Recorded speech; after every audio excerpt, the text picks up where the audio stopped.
And buenas tardes, good evening, everyone. May 7th, 2026, just past 6 p.m. Central, 7 p.m. Eastern. What's the Scoop is back on another Thursday night. Myself here, Scoop, with my buddy Brandon. And we're going to get into a lot of topics today. Obviously, we alluded to it last night and talked a little bit about it. The first thing that we will cover today is, of course, the recent passing on Monday of Yankees radio legend John Sterling at the age of 87 from recent health complications. And as I alluded to last night, we were potentially going to have a little bit of an expanded show today with a familiar face in the family who wanted to be a part of the memoriam to John Sterling as well, a fellow Yankee fan, a brother of the show. Let's see if we can get our guy in.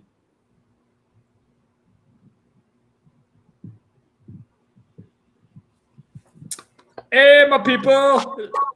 How we doing? Jay, great to have you back. Obviously, under bittersweet circumstances, but we were excited to have you back. That we've been trying to make it work for some time now, and so excited to have you back on tonight. What jersey are you rocking? Was that Clemens? I couldn't tell. Yeah, it was the Clemens 9 when he first signed over. He had number 12 because number 21 for such a long time. Yeah, Paul O'Neill was number 21 when he came over to the Yankees. So it's really funny. I had to explain to so many people that this is not a bootleg jersey for Clemens. He actually did wear number 12 at one point. He wore 12, and then he wore, 22, I think is what he wore for the rest of the career. 22, yeah, and 22. That's why one of the reasons number 22 is my lucky number is that, he was one of the guys that I loved, and he used to wear it. It was him, again, 22 is a good number for me, like for him, McCutchen. 22 is such a polarized number in terms of guys who have worn it with the Yankees. You've got your Juan Soto's and your of the world. And then you got your Jacoby Ellsbury. Ben Rice now. Pardon? Ben Rice now. I was going to say Ben Rice, but for some reason I hedged on if he wore 22 or 24. But so glad. And of course, Yankee legend Greg Allen. Oh yeah, I forgot about it. I forgot that he wore it. And Jordan Greg Allen. I didn't forget about Greg Allen. I just forgot that he wore 22. Yeah. No, man. But it's so great to be back, guys. Obviously I'm saying the prodigal son has returned, but I mean, honestly, it's just a privilege to be back. Yeah, and don't bow down to me, man. I got enough favors to call in with God, Brandon. So don't be bowing down and think that's I'm a false idol. He already knows that I am. And the only one of the three of us who could pull off indoor sunglasses to start the show. That's awesome. Yeah. Well, when the sun finally sets, I'll probably take them off. But had to make a. Yeah, no, that's fair. It's not been sunny down here on the Gulf Coast. It's mostly been tornadoes the past 36 hours. So, be safe. But we got through last night. We're gonna get through tonight, and again, very excited and glad to have you back on, man. Thanks for joining us tonight. Thanks, and of course, kicking it back up to my this is working today. My right side here, my buddy Brandon. Brandon. Long 17 hours no see. How you doing, buddy? Yeah. Doing the same as yesterday. Doing fine. Happy to have Jay back. Happy to, be able to listen. I know it's only been 17 hours, but every day that you get to, breathe again, get to talk sports again, absolutely, get to live again. Every day above ground is a privilege. Absolutely. And thanks, Rob, for jumping on so we can address, bring attention to our friends over at Lion Coffee.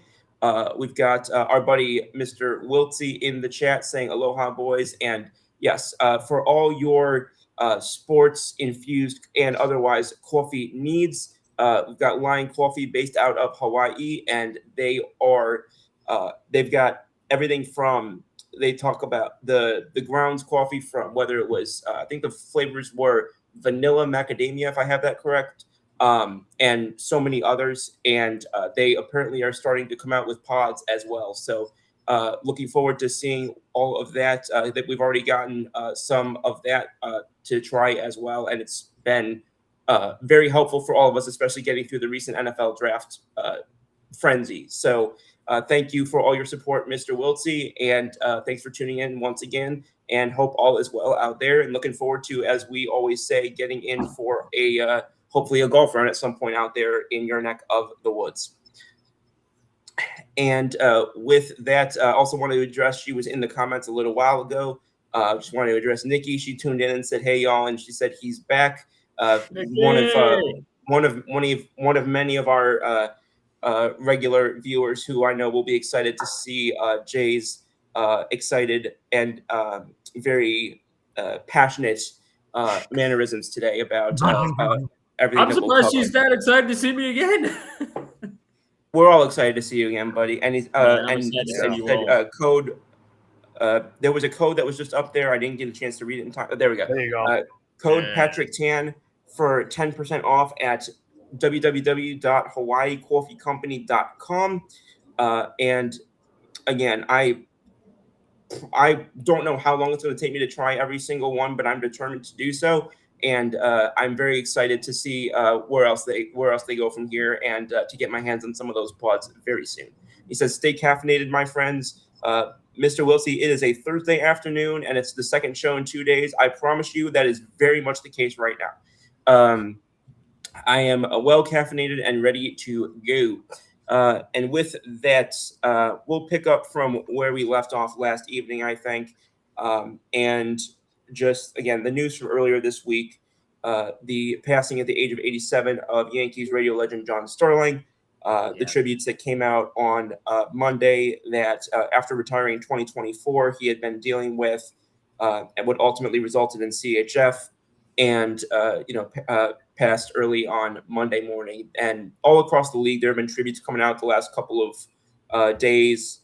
There's been different teams from not just obviously the Yankees, but the Atlanta Braves, the New York Mets, teams across baseball have been doing different things to honor him. And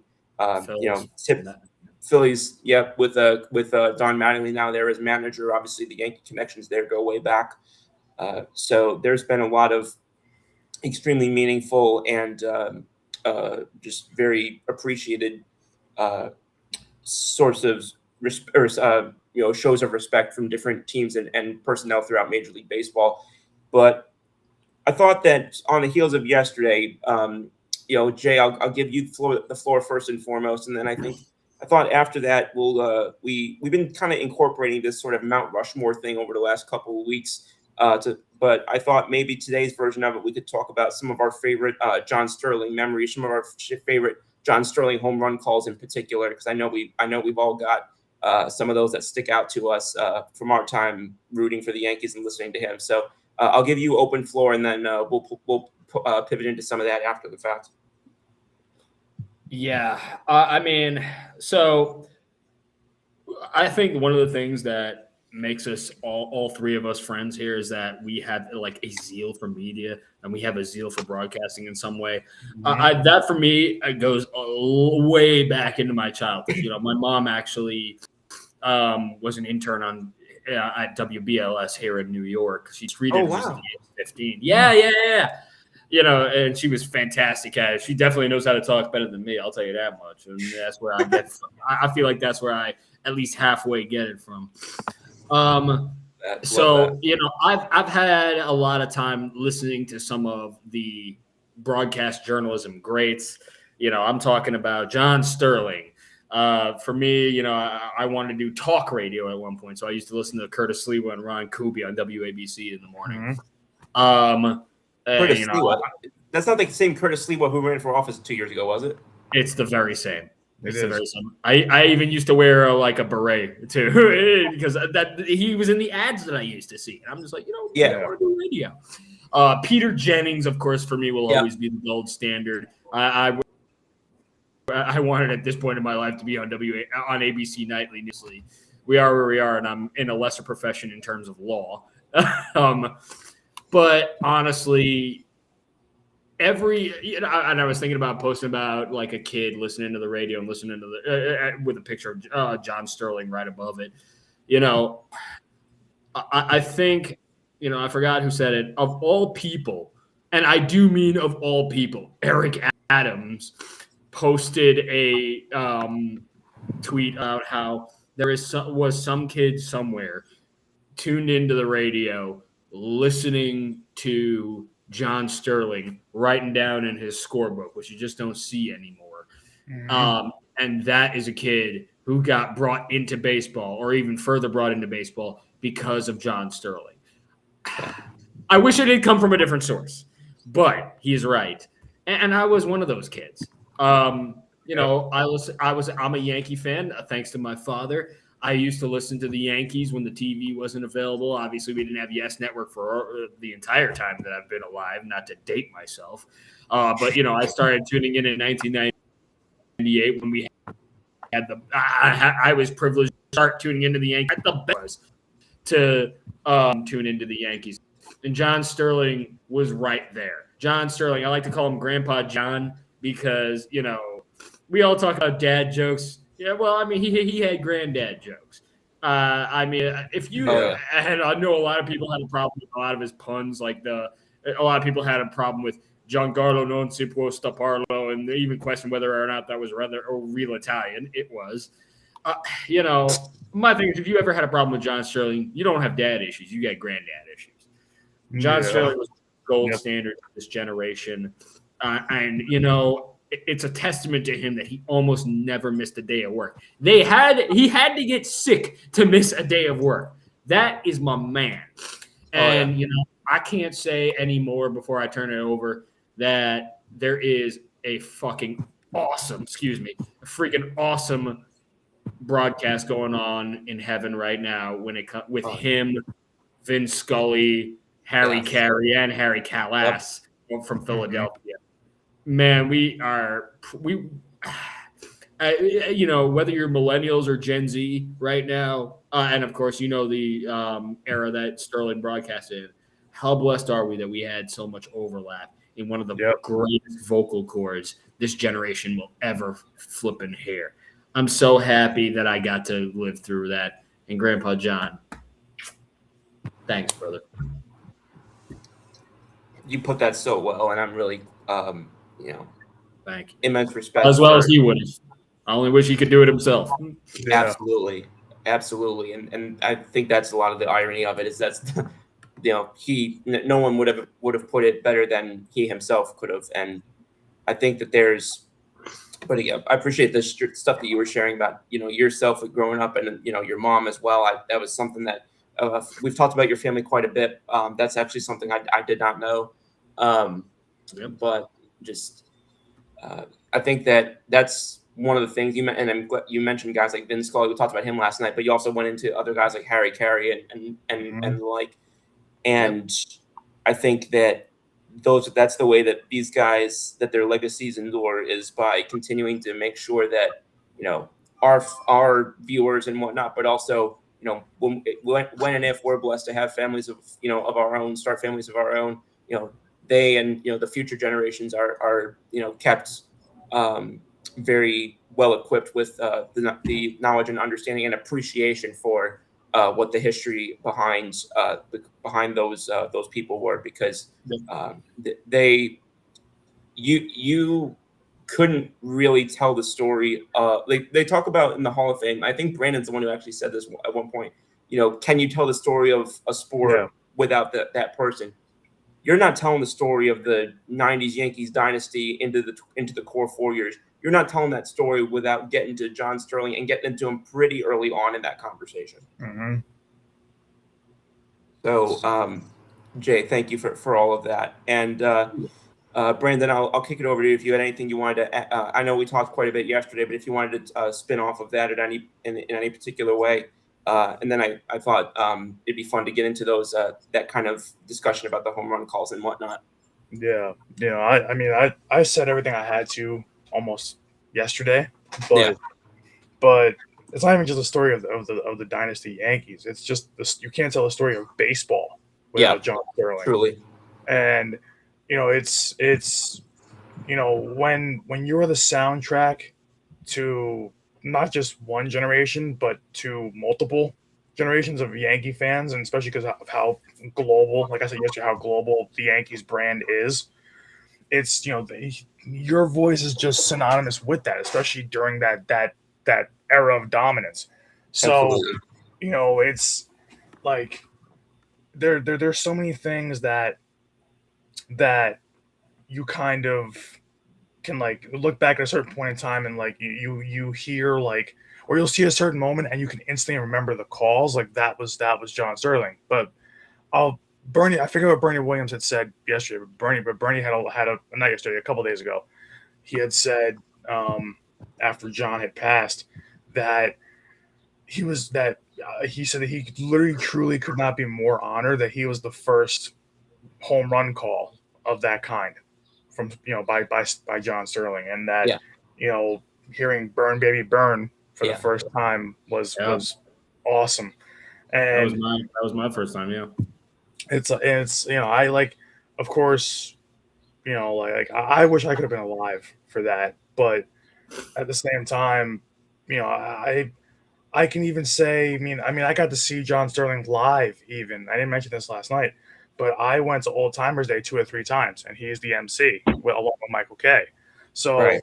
I got to actually see him speak live, through a microphone. So it's one of those things where I always thought, and it's crazy because they would show like whatever former Yankee was being announced in that moment that would come onto the field, and it would show highlights of their playing career.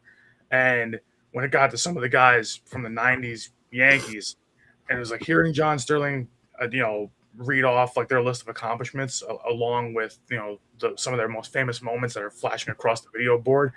It was like Yes. you were transported back in time. Oh yeah. And it's one of those things where it's like even though I wasn't or Scoop, you and I weren't around for that, it was, you almost feel like you're there even though you're not.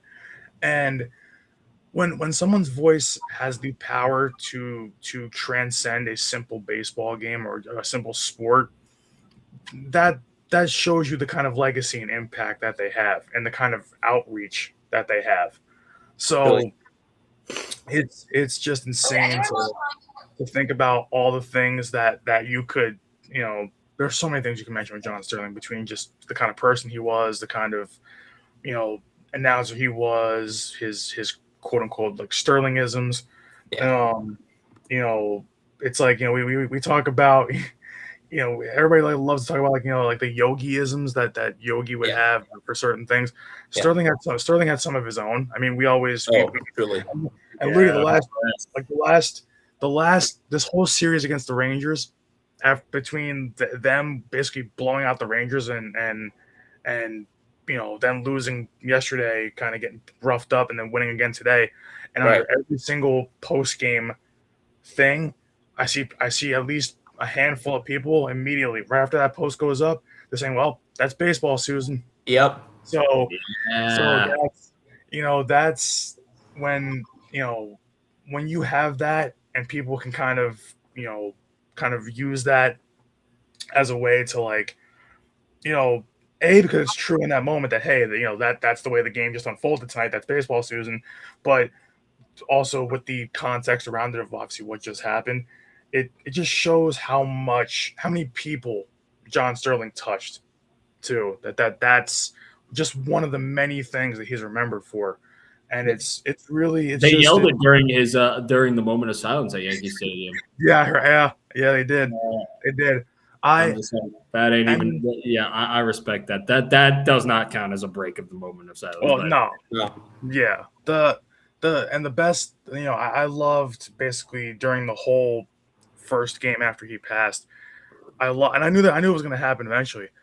But I was just waiting to hear it because I was at work at the time, and I was waiting to hear it because I'm watching the game on my phone. My job doesn't care if I'm on my phone watching the game. They because they know I do my job anyway. They don't care. Yeah. But I'm listening to the game obviously through the Yes broadcast, and I'm waiting for the Bleacher Creatures to get to the end of roll call. Yeah. Because I wanted to hear John Sterling. So, and when they did it, I was like, thank God they did it. I was like, Oh, because yeah. I was just waiting for that. And the thing is, it was an awesome moment. And of course, they made note of it on the broadcast, like, doing the name that Yankee, and that was John Sterling. Doing basically a whole kind of in memoriam to him, but also celebrating him in so many different ways during the broadcast. Yeah. was awesome. And of course, to really beat down on your opponent also was awesome. So it's really, really just like, we're only a couple of days removed from it, but it's great that people are treating us like, yeah, it's a sad thing, but we also realize how much of an impact he had, how much of a full life he lived, and how much kind of life he gave to the Yankees universe. And it seems like it's more of a celebration of life than a somber remembering of his passing. Right. So that's what I like, is that there's a lot of positives that come out of this on the other side of this, and that's the one thing I think I take away the most, is how much love there is rather than sadness and anger and hate and all that stuff. So it's incredible. So Without a doubt. Absolutely. And I think also sorry, did something cut out? I don't think so. Okay, I couldn't tell what just happened there. There was a bug in the audio. No, you guys can still hear me too, right? Yeah. Yeah. All right, good. Okay, I don't know what that was, but no, I think that you definitely hit not only what I think was most appropriate for him, but also just the fact that I think that they knew that that's how John would have wanted to be remembered. Mhm. He was always about trying to, and we talked yesterday. I mean, if he had something to say, he would say it. Yeah. But he also was always he tried to keep that sort of positive, that the way I described it was kind of like that sort of like childlike or youthful, like sort of optimism and energy. Right down to the last time that he did the Yankees win call back in 2024, and I mean, they didn't win that World Series, but the fact that he got to be there while they went back to the World Series for the first time in 15 years. Yeah. Jay, you cut out again. Oh, I didn't say anything. Oh, sorry. I don't know. The audio is bugging out. But no. You're good. I just said yeah. Okay. But yeah, I mean, you talked about Brandon. You mentioned I don't remember what you call them, the Sterlingisms, I think is how you phrased it. But I mean, we go back. You've watched the Yankees for about 20 years. I've watched the Yankees for close to 20 years. Jay, I'm not going to put an exact number on it for you, but I'm guessing it's above that. About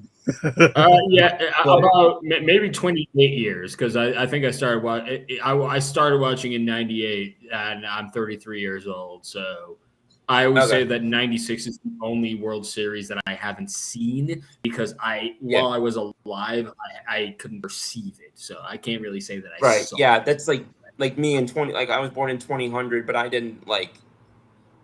Again, I was 2 months old when they won that World Series. That was good. Before you get to the end scoop, only because I want to give you time to think about it, because I feel like we've talked about this before. For each one of us, I feel like we should think, what would be Sterling's home run call for us? Even me, who figures himself to be a pitcher, by the way. But you guys we can answer that after scoop is done. Interesting. And another question, because that actually is kind of, because the question that a question that I was going to use to follow up was obviously we all heard, and we'll talk about this in a little bit, the big announcement today that has been kind of forthcoming for what seemed like a while, and finally arrived today. The Yankees calling up top prospect Spencer Jones. I thought that would be kind of fun to kind of just think about some of the things that may have worked, that he may have thought of as that type of home run call for him. I was very curious when I saw him called up at what John's call would have been for him. But no, just thinking back into the home run calls that I think of most from when I was younger. A-Bomb from A-Rod obviously has to be up Yeah. there, if not at the top, near the top. I think that right up there, Mark sends a text message was definitely up there. It was funny that was a combo one too, because Yeah. he said you're on the mark to Shara. That's a good point. I Yeah. blanked on that second part. And then this, he wasn't here for all that long, but one that I really appreciated and always thought was funny was when we had former Padres infielder Chase Headley. You can bank on Chase was always one that I really enjoyed. That was a good one. Yeah. I love that. And then probably my favorite one of the current guys on the roster, and maybe it's just partly because obviously I'm Italian, but Giancarlo No Si Può Stopparlo is one that is always one of my favorites to hear him do. But like, I mean, obviously we could go back and talk about so many players over the last 30 years, but those were definitely some of my favorites. And is that, I don't know what happened there, but did I miss any, Jay, that you were thinking of? Not for home run calls. It's when he was like serenading Tanaka with. Yeah. Will come out, Tanaka. I'm just like, oh Yeah. man, I forgot silky about that. smooth velvet voice, man. Oh, And for man. a pitcher, obviously the pitcher's not in the American League hitting a home run, but I love the fact that he did that. I don't know if Garrett Cole had one either, but oh my, it was wonderful, man. That's greatness. Things like that just show the creative broadcast mind. It shows that, listen, this isn't just a guy talking into a microphone at his convenience. You got to keep the audience engaged. And boy, Grandpa John sure did that. I cried, guys. I'm not going to lie. I cried as if, I lost my own grandpa. God forbid. Yeah. And I mean on my mother's side. But yeah, man, I ain't going to make them. I only hope. I was going to say that they don't make him like that anymore. I feel like he actually did his job to make sure that they did make them like that going forward. Yeah. John Sterling is a guy who, he existed. He lived not for himself, or just not for himself. He lived to make sure that we all got brought into the game and we carried that game on. Can't say it anymore. Can't. You nailed that so well. And yeah, why do you think I'm wearing the sunglasses, man? I'm in mourning at this point. No, very understand. I mean, the people who watch or either were on or watched this show yesterday remember that I was at about, I had been talking for a couple minutes, and like you could hear my voice. It just start to just go at the end of that, and it's just, it's like I said, we've talked at times about like, oh, there was a great, a baseball great who passed away that like he was a legend, but like we knew of him from history, but we never like got to see him, or like somebody who like by name from history, but like somebody who literally permeated through our pretty much entire time as Yankees fans, and like the amount of memories just are endless, from which whether it was Brandon, you talked about yesterday, the amount of times where my mom and I will do, or even whether it was my mom and I or my whole family or whatever, doing road trips, because again I grew up in upstate New York, so whenever we would do a road trip either to or near New York City, or down the tri-state area through Philly, because I've been there 1,000 times, if there was a game on WFAN, I don't care what else was on, WFAN was going to be on from first pitch until the end. And and that wasn't just a me thing. My mom, same thing. My mom wanted to listen to that game just as much as I did. And my dad wanted to listen to them too, but as a Boston fan, he wanted a bit of a different outcome. But shout out my father. But it just, I love seeing the respect that he gets from not just Yankees fans, because again, you see on X a lot of times these people or these teams will say basically, this team our team remembers this guy, this individual or this woman, and sends our thoughts and our prayers to his family. It's very organizational based. You've had a serious impact when other teams are starting to, and players from other teams and execs from other teams are having things to say as well. And I just think that says a lot. And I did see the message. Thank you for putting that up. Shout out and a big hello to our friend Christina, who jumped in on the comments real quick. Also, I hope I get this right. I believe this is her 5-year anniversary with her now husband. So congratulations to them as well. If I'm remembering that correctly, I hope. But congratulations to Christina and her now husband, Michael Palmerson. So, but yeah, guys, if there's anything you guys wanted to, especially Jay, since you weren't here yesterday, does anything you guys want to take forward from this to kind of do the full close? Because I know that the three of us could talk about John all night long. What calls did you mention? So you mentioned Teixeira. I mentioned Teixeira. I mentioned Chase Headley. I mentioned A-Rod, and I mentioned Giancarlo. Yeah, because the few that stand out in my mind, for me, like, because Tex and A-Rod were instant. Those are the ones that came to my mind immediately. Yeah. But the very first one that came to my mind, like the second you said, hey, what are some of our favorite calls? Yes. The first one that came to my mind was Curtis Granderson, the Granny Man. That was the only one that I had been thinking. Well, I just spilled water all over my computer. That was the only thing that was the only one that I didn't mention that I had been thinking of. I don't know why. I don't know why I didn't name that one, but yeah, the Granny Man. That was one I liked. Of course, people forget about this one just because obviously his time in New York ended bitterly, but he is a Yankee legend. But Robbie Cano, don't you know? Like that's that to me that's I shouldn't have forgotten that one. That's not good that I forgot. It's short, but it was sweet. I liked it. Yeah. But then the two others I was thinking of is obviously because we all think about how good he was in 2009, but at the same time, we don't think about how good his Yankee career was as a whole.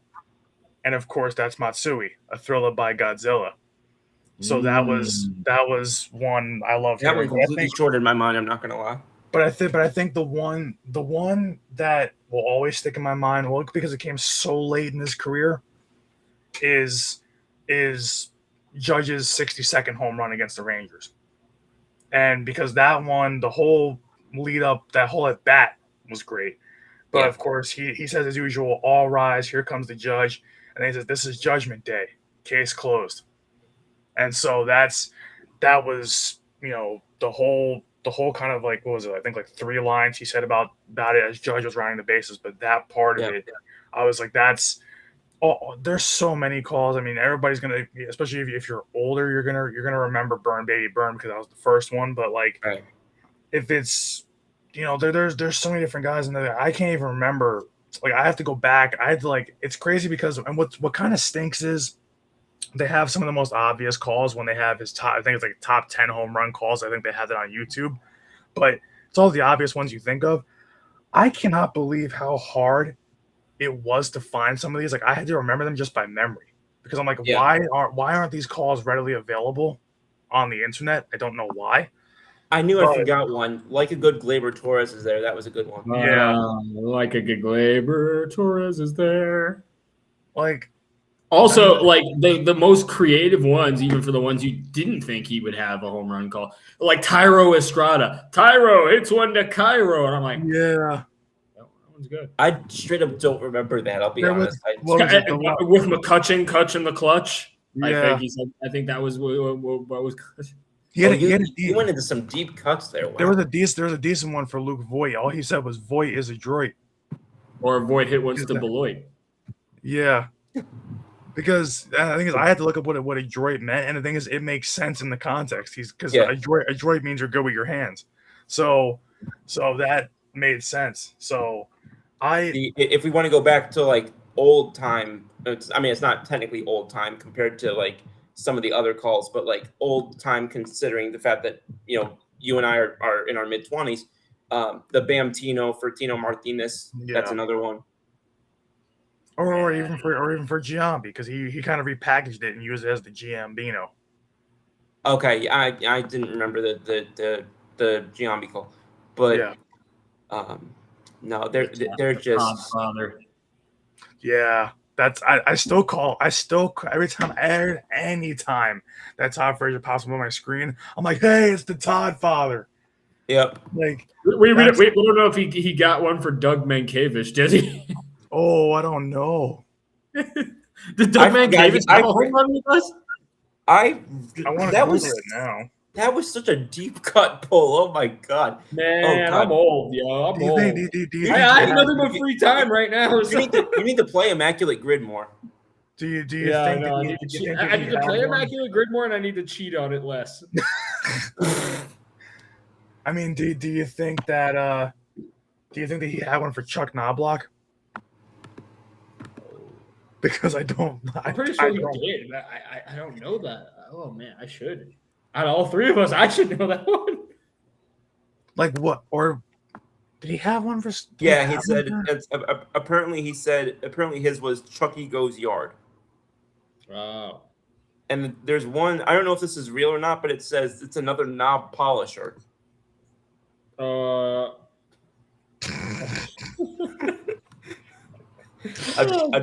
just saying what this list is saying. No, it's very interesting. I really hope John didn't say that one. He has to have one for the last Yankee pitcher to have had a home run. That's IKF. What is that sentence? Just does not compute at all. And I loved IKF. Remember IKF? Well, he was listed. IKF listed as a pitcher. He's not, obviously. We know who IKF is. Lindy McDaniel's the last Yankee pitcher to have a home run, and he wasn't broadcasting for us back then. So, I just remembered one now, and all it is one. It's not even a word. It's something he made up, but it's just a one word call, and it's obviously for a Yankee favorite, Swishalicious. That one. For some reason I don't remember that one. I like that one. I don't either. It's just so good. It is. Swisher was also my mom's favorite player when he was here. Nick Swisher. We've also got the two for Brett Gardner, which is it's a Gardy party, and Gardy goes Yardy. And Gardner plants one. Yeah, I was gonna say the one that I remember was Gardner plants one. Yeah, and of course talk about a guy. Talk about you do what you love, you'll never work a day in your life. Man. Yep, exactly. I think no wonder he showed up until they had to put him in a hospital. Like, you know what? Like I've thought about a couple, and sometimes I even forgot. I just because I couldn't think of like certain players throughout our history that had good ones, but I forgot because I Reddit, the Yankees subreddit, basically had a whole thing of like, hey, what were some of your favorite John Sterling calls? Someone said that a couple people said this one. Higashioka, the home run stroker. That's a good one. That was a good one. Where is it? The milkman delivers for Melky. I would not have remembered that one. I used to quote that when I was like little, but I just forgot about it over the years. I have no memory of this one. El Come Dulce, Bobby Abreu is as sweet as candy.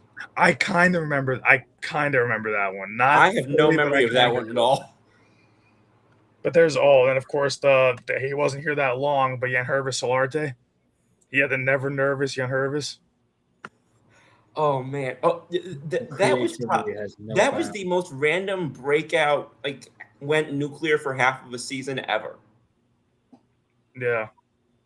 It's certain. Like I want to. Like I'm trying to think back in my mind. I know we could be here all night talking about the calls, but I'm trying to think back in my mind like some of the most obscure Yankees, and if they hit a home run, like didn't Ronald Torreyes hit one and he called him terrific or something like that. I think that might have been one because Torreyes didn't hit many home runs. He hit like two in his Yankees career. Torres is terrific. Bonnie Ronnie? What? Did Brian McCann have one? Had to have. I was gonna say, or well, I just remembered one because he wasn't here long. Backup catcher, Romy, my homie. That was a good one. You guys thought about what it would be for you guys? I know if I ever made it to the major leagues, what it would be for me. I'm curious. Kruger, the pitcher's nightmare on 161st Street. Oh, that's awesome. There's absolutely no way that I can. There's absolutely no way I can follow that one up. Oh my god. Oh my god. I could have sworn I've told you guys that one before. I'm not trying to be even self-serving either. I have. I don't remember that one, but that is so good.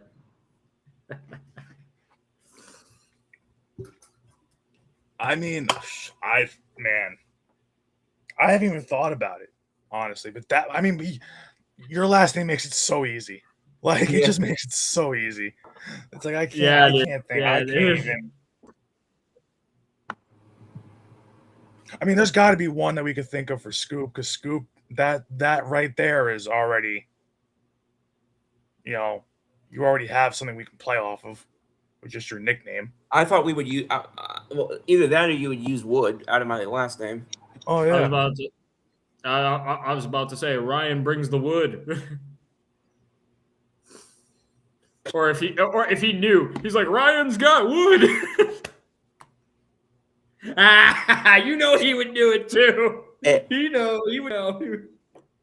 Anyway, so Josh Patika came in. One in the left or right? Don't pronounce it like that, Scoop. That's Josh. That's TCA. Sorry, Josh B. Josh man. There you go. Josh B. from the company or Jace. So, how you doing, Josh? Good to see you, and thanks for tuning in tonight.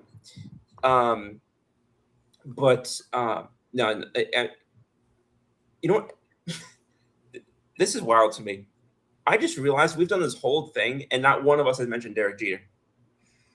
Oh yeah, because his was just short. His was just short and sweet. You would figure that it would be somebody, like when it comes to like a lot of Jeter's moments, he didn't really have like calls for. El Capitan, but like, he didn't have. It wasn't like he had a like really, I guess, like great calls for Jeter, which is I think kind of weird. Yeah, no, but it's also like, I think also some of it is just you don't typically think of Jeter as a home run hitter, which is a little bit unfair because he did hit 260 of them. Yeah, but I mean, obviously he's much more known for his speed and his contact hitting. But you know what I'm thinking of? Does this one work for me? If I'm thinking of a home run call, just because it's short and sweet. And then he cut out. How dare it cut out? Because I was about to say, you just leave. That's it. that was the craziest timing. Yeah, I love how Restream always screws me over. But anyway, if this won't interrupt me, damn it. Furtado hits the lotto. I love that. That was good. Yeah. I was gonna make it stretch and say it's a Tato Tater. But yeah, that could work though. See, and my brain was going in the direction of doing something with Marlon Brando off your name, Brandon. That it could work. Listen, mine could work. I'll take whatever I can get. An offer. The bleachers can't refuse. I kind of like that. That ball is sleeping with the fishes. Oh. No, I'm not going to law, guys. I think I gotta get this. I love it. I have more free range on this show than I would have in any other courtroom. I mean, you're not wrong. Yeah. That's what. Yeah, Jody brings up a good point. Why is not John? Or I guess why is John not in the Hall of Fame? I think it's because he only stopped broadcasting 2 years ago. Yeah. I don't know if the 5-year requirement is on. Yeah, well, that's what I was just wondering. Is I don't know if the 5-year requirement also, because if so, he only retired in 2024. We all know he's gonna be at Monument Park. We know that. Oh yeah. Straight. But I think that's going to be the first because I believe I don't know if I'm right. I think the Mets have retired a microphone. I'm pretty sure the Phillies have. I'm pretty sure the Indians did. Yeah, and of course the Dodgers because well Yeah. deserved because of Venezuela. Yeah, we should be. When Susan said that, I hope they wear the armbands. I'm like, fuck the armbands. I want them to run a patch for the rest of the season. Rob, who was the one the Mariners retired? Because Rob said the Mariners did. Yeah. Did the Brewers? I feel like they might have for Bob Uecker. They should. Oh, I know who the Mariners. Oh my God, the guy. Oh my God, in his name, I'm brain farting, but it's the one who said my oh my. Yeah, I'm having I'm misfiring. I'm doing a disservice to the profession. Yeah, I know. So am I. Jeez. Brewers. I was gonna say that was for Euchre. Yeah. Honestly, they should have just retired the microphone after he finished rapping on Major League. True. Because Niehaus is who it was. That's for it. The Mariners. Yeah. Yet another reason why there's such a. There you go. Oh, what an amazing suit too! Oh my God, he shares the same birthday as my grandmother. Well, not the same year, obviously. Thanks for reminding me also, because I got to buy a tan suit for this wedding I'm going to. 33 seasons. Wow. Well, I guess do what you love. You'll never work a day in your life. Damn right. That's how he. We talked about it yesterday. That's how he called from 1989 until 2019, 5,060 games. He didn't miss a single one. Yeah. We could spend a whole 3 hours talking about Harry Carey. Man. Oh geez. Oh great. Now my connection's crapping out. Yeah, we could spend 3 hours just talking about all the different announcers along with John Sterling, but we would never have a show at that point. No, because then we would have to go from sports to news. Especially not if I keep knocking the crap out of my laptop. Yeah. Oh my goodness. But what's next on the agenda tonight, boys? Are we? No, for real. I'm shocked that I haven't yet. I'm probably just too dehydrated for it. But it says Mr. Wilson says, anybody have thoughts about NHL playoffs? Avalanche looks strong. I think that the Flyers need to not blow this tonight. That's one thought that I have. Because after just getting completely belly rammed on game one, game two was right there for the taking, and then they just completely let the momentum get away from them at the very end. Yeah. And I know that they're trying to shake up the lineup a little bit. We'll see how that goes. Or the lines, or whatever term you want to use. But I know that they're trying to shake that up. We'll see what Talkett comes up with. But Connection need to not have a good game in game two. Obviously, I'm honing in on the Flyers in particular in this one, but I didn't expect them to win this series against the Canes, and I think it's going to be good experience for their young players to have to fight through this, but at least show some juice. At least come out of this thing, get one or two games. At least go down with a fight. I get that Carolina is better than Philly is. That's just objective right now. That's the case. But at least go down fighting. You at least against the I almost said the Steelers. You at least against the Tuxedo Ducks looked like you belonged there and looked like you deserved to be, one of the final teams standing. Even though you made it a little too interesting for my liking at the very end.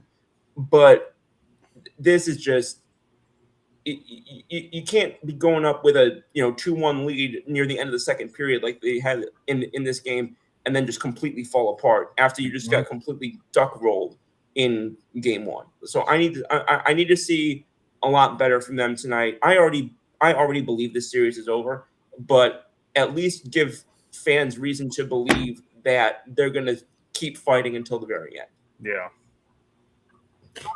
I honestly think, and this is from the lesser standpoint when it comes to hockey, especially when my Rangers aren't in it, and I've been researching all week. Is it heresy to root for the Flyers as a Rangers fan?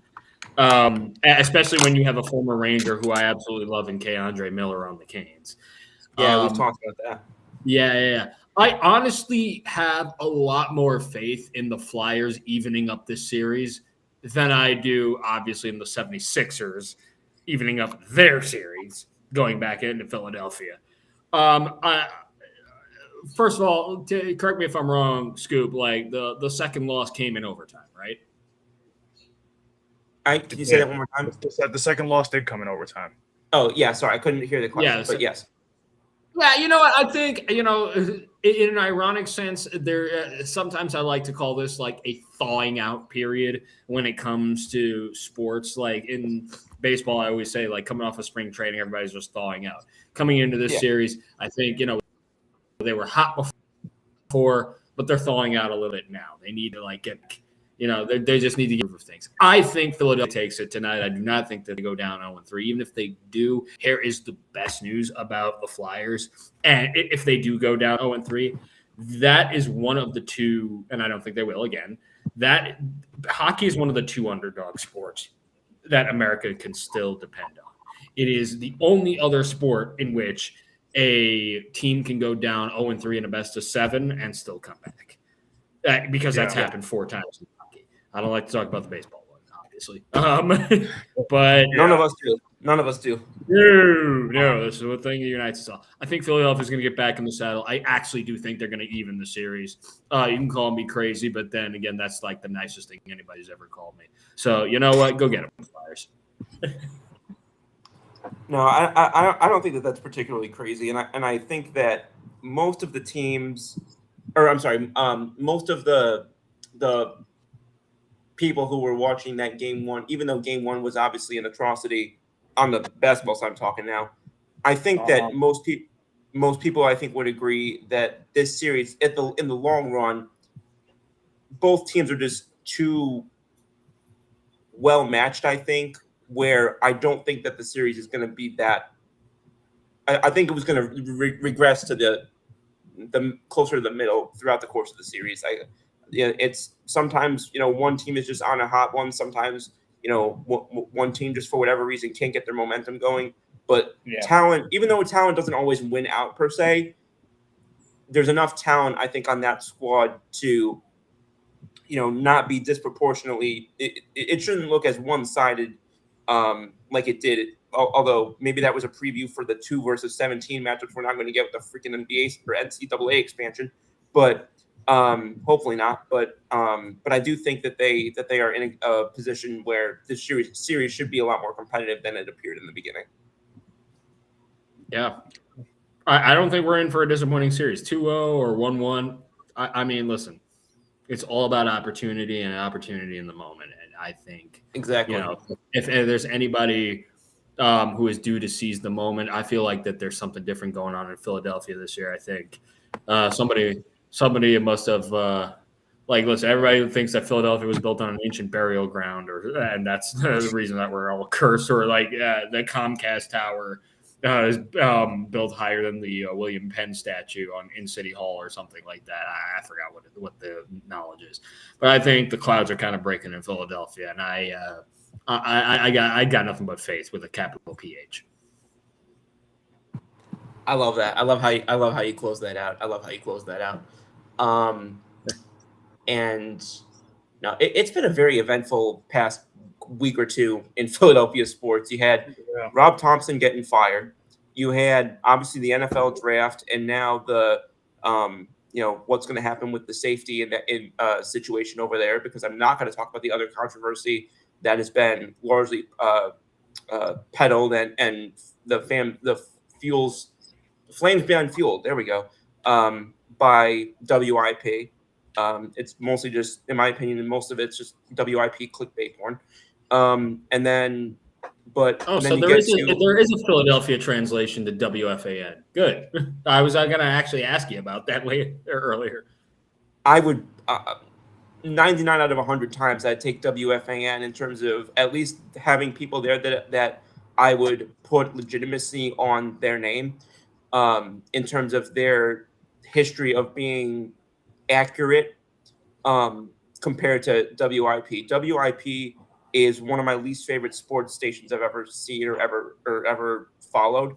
I like NBC Philly. I like I like a decent number of Philly-based sports sources over there.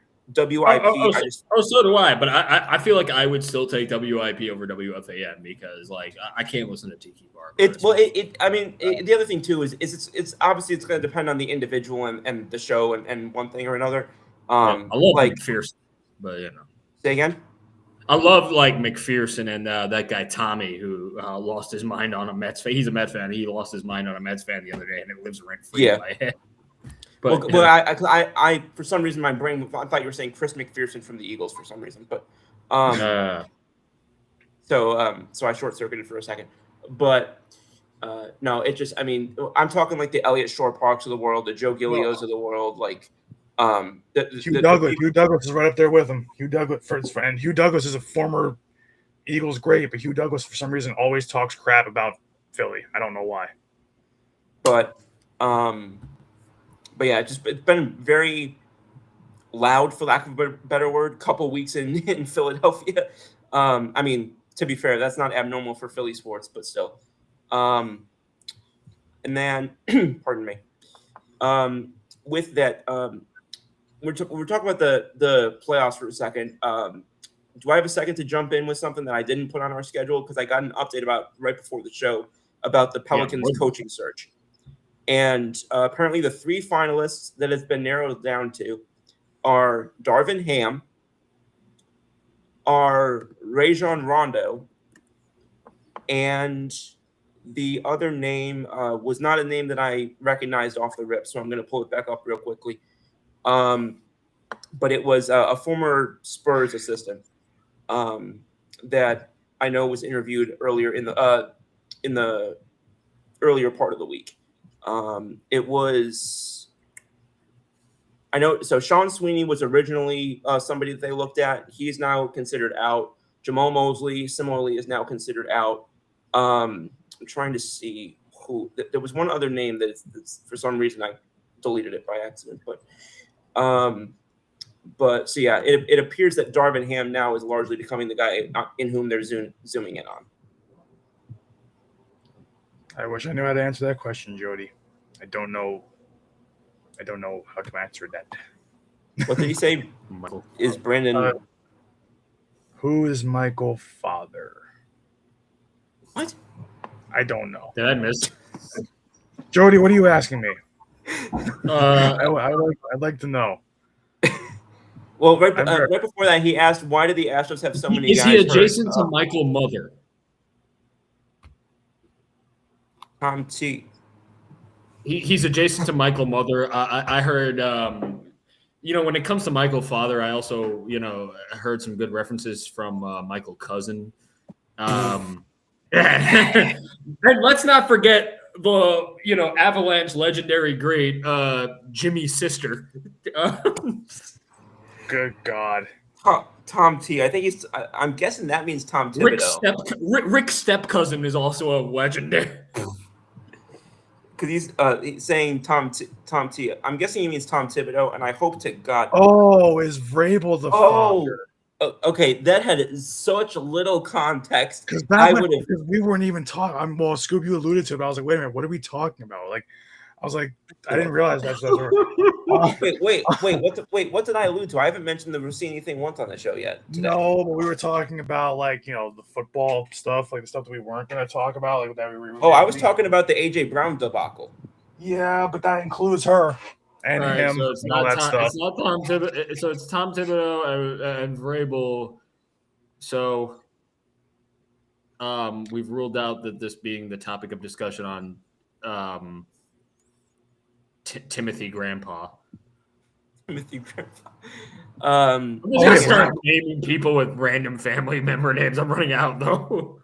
Yeah, I don't know where that. Like, I was so curious how far down the chain. God, I wish we could have an episode Michael's like father, man. Oh my god. I wish we could have a thing of like sit them both down and do like Jerry Springer or Maury Povich.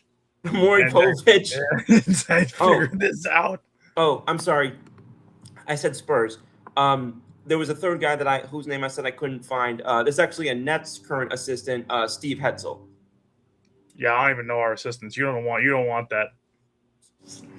You don't want that. If I don't know the assistants, you don't want that. Okay. No, that's the last thing you want.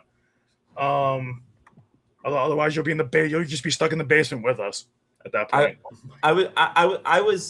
I'm intrigued by the possibility of Rajon Rondo, but based on where the team is, I think Darvin Ham makes a little more sense. Former players that go immediately into coaching, I'm worried about that. You and me both. Because perfect example, look what Steve Nash did with the Nets. Nothing. Yeah, well, it's also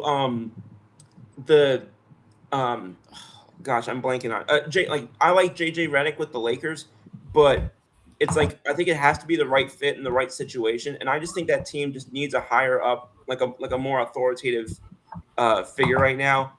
And I don't know, I'm not. I get that he's probably going to do it, and I'd like to get that. I'm just not. I think he should go assistant first. I'm a little reluctant for him to get ahead so fast. Jody is asking about Brandon Sorsby. I want to give some context on this. He will not play college football this year. That's over. There's no chance. He does not have any legal case for him to play college football this year. I heard he was trying to go into the supplemental draft. He will go in the supplemental draft. He basically would have to. Yeah. He will go in the supplemental draft. He's going to the supplemental draft. My bet is that a team will put a 4th rounder on him. I think 4th or 5th is about the right thing. So I just want to clarify that before you guys talk about it, because he can't play college football this year. He has no legal grounds because he's literally in an inpatient hospital. Oh my God! Can I do an inpatient hospital rant? Oh God, where's that going? What's that? Here's the thing, guys. Any inpatient or outpatient facility, it's as like, I don't know how best to explain this.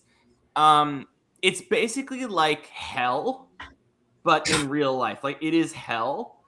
And the reason why it's hell, oh my God, I need to turn off my TV. I apologize. Or not turn off. I'm watching the Cavs game and then my audio is on. I apologize. No, but basically it is death, because you sit there, doesn't matter what, you sit there and you essentially just talk about your problems with other people who have the same problems as you, and it's very negative. And they just want to keep you there for money. They don't actually care about getting you better. They say they do, but they don't. Like, they might give you like medication and stuff. That's what happened to me. Is I got meds and I got the hell out of there because I felt like I wanted to kill myself every day. It's almost like, and again, I don't know what it is for alcoholism. I don't know what it is for gambling addiction. I know what it is for wanting to kill yourself. I know what it is for suicide. It's you sit there with other people who are suicidal and you talk about why you're suicidal for 9 hours. It is awful. It is not fun at all. It is really hard. It's really taxing. And honestly, I'm sorry to put this way, it made me want to kill myself more because you're just around people with the same mentality, mindset, the same mentality as you. And then for anybody who works in an inpatient or outpatient facility, much love to you because it's awful. I mean, you spend any addiction, it is awful because you take that home with you. The stress of a good person wanting to hurt themselves, the stress of a good person, being addicted to something that's awful. Like it is like we need a better system than what we currently have for any addiction any mental issue.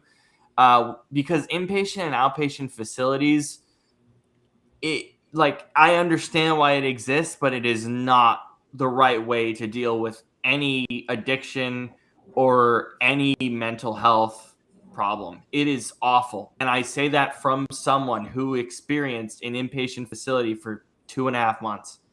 Or no, an outpatient facility, excuse me.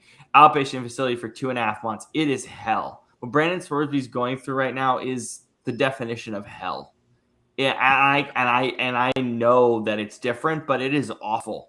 Like if you are really, really struggling with addiction, you go into any of these, whether it's of addiction, mental health issues, any of it, it's awful. And I just want to be very clear that the most important thing that we should be focusing on is the guy's health, because this sucks.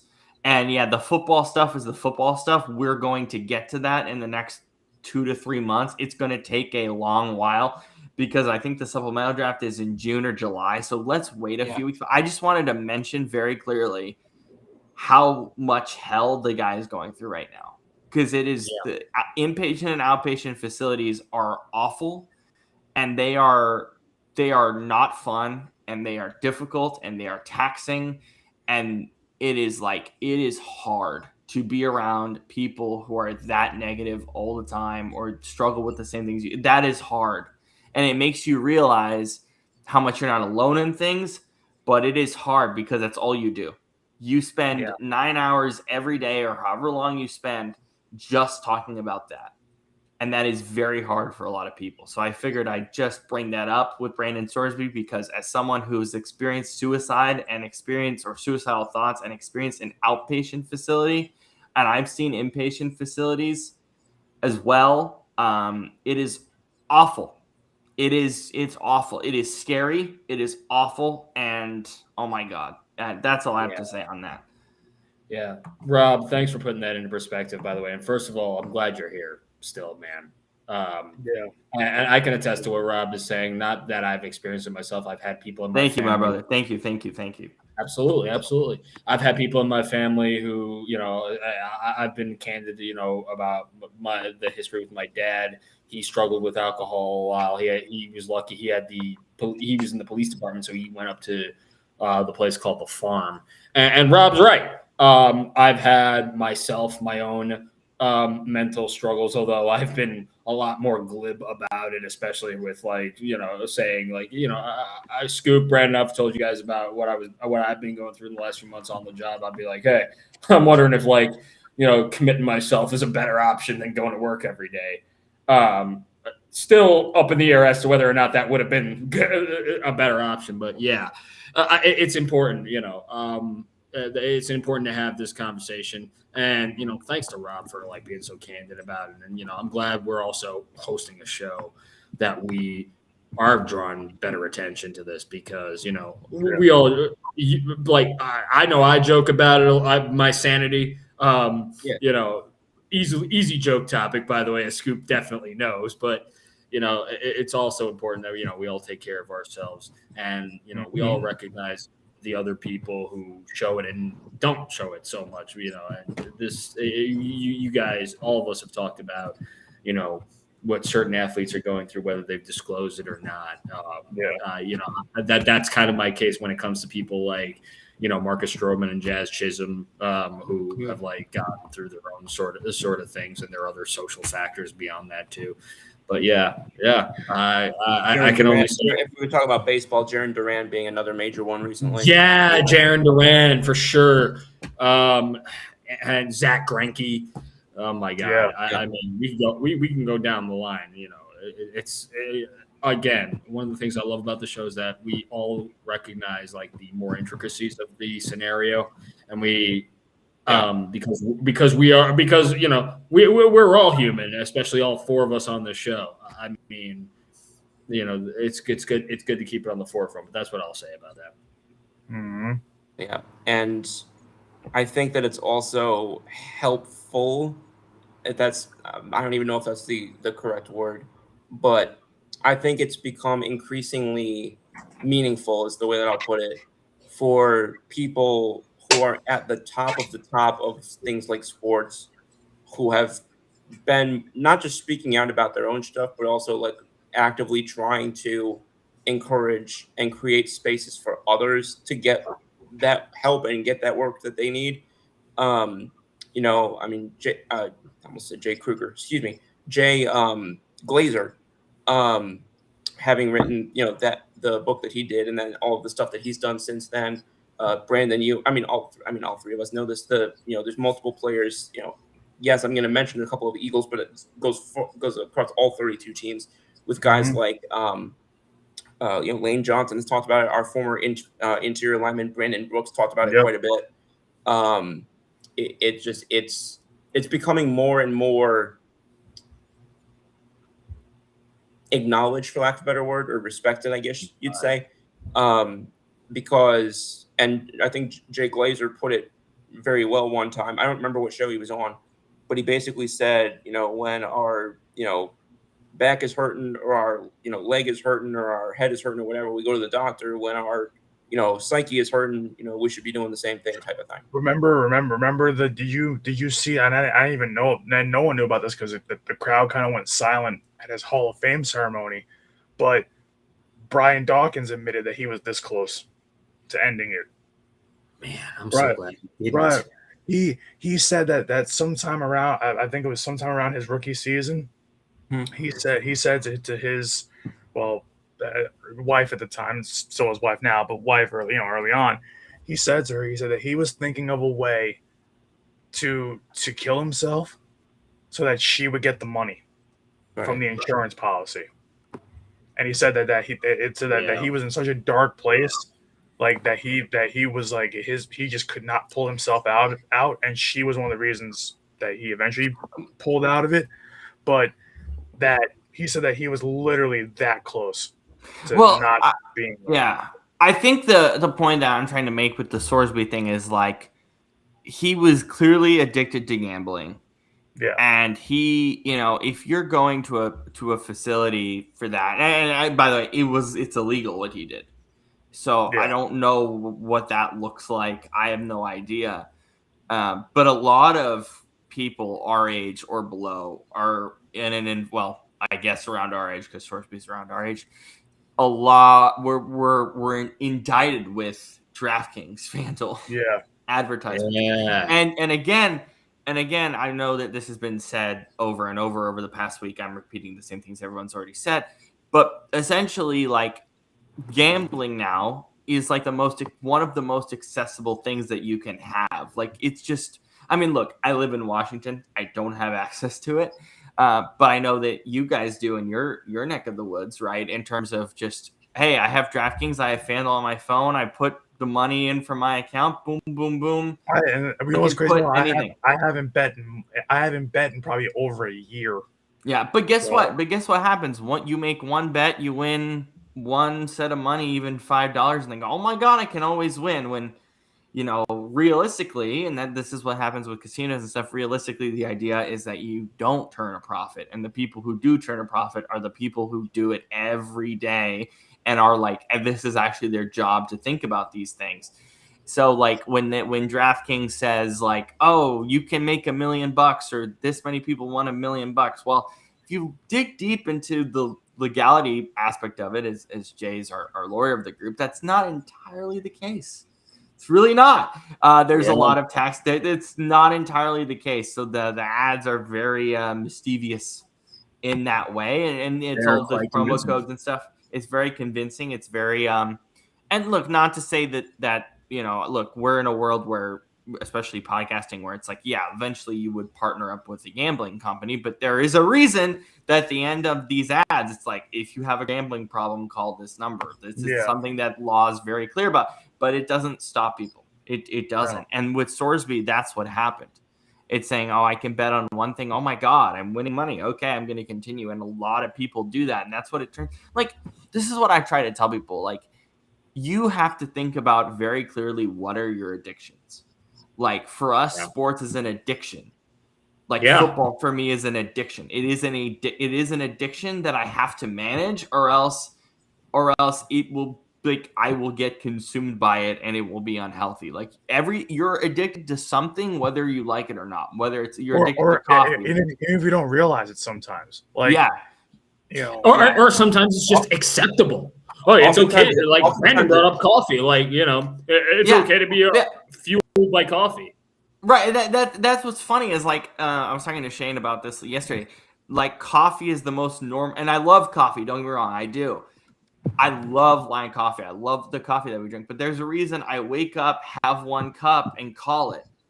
There's people in my life that they have one cup. Oh, let's have another one. Oh, later in the day, let's have 3. Let's have 4. Like, no, it's fine to have one cup of coffee in the morning to pump yourself up, but don't, gas guzzle it. You can really do damage to your body.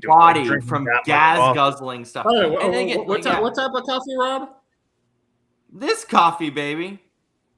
No. What, how do you say you love some type of coffee? What type of coffee you said? Lion Coffee. This brand right here. Other than Lion. Like, how do you say it? What other coffees I have?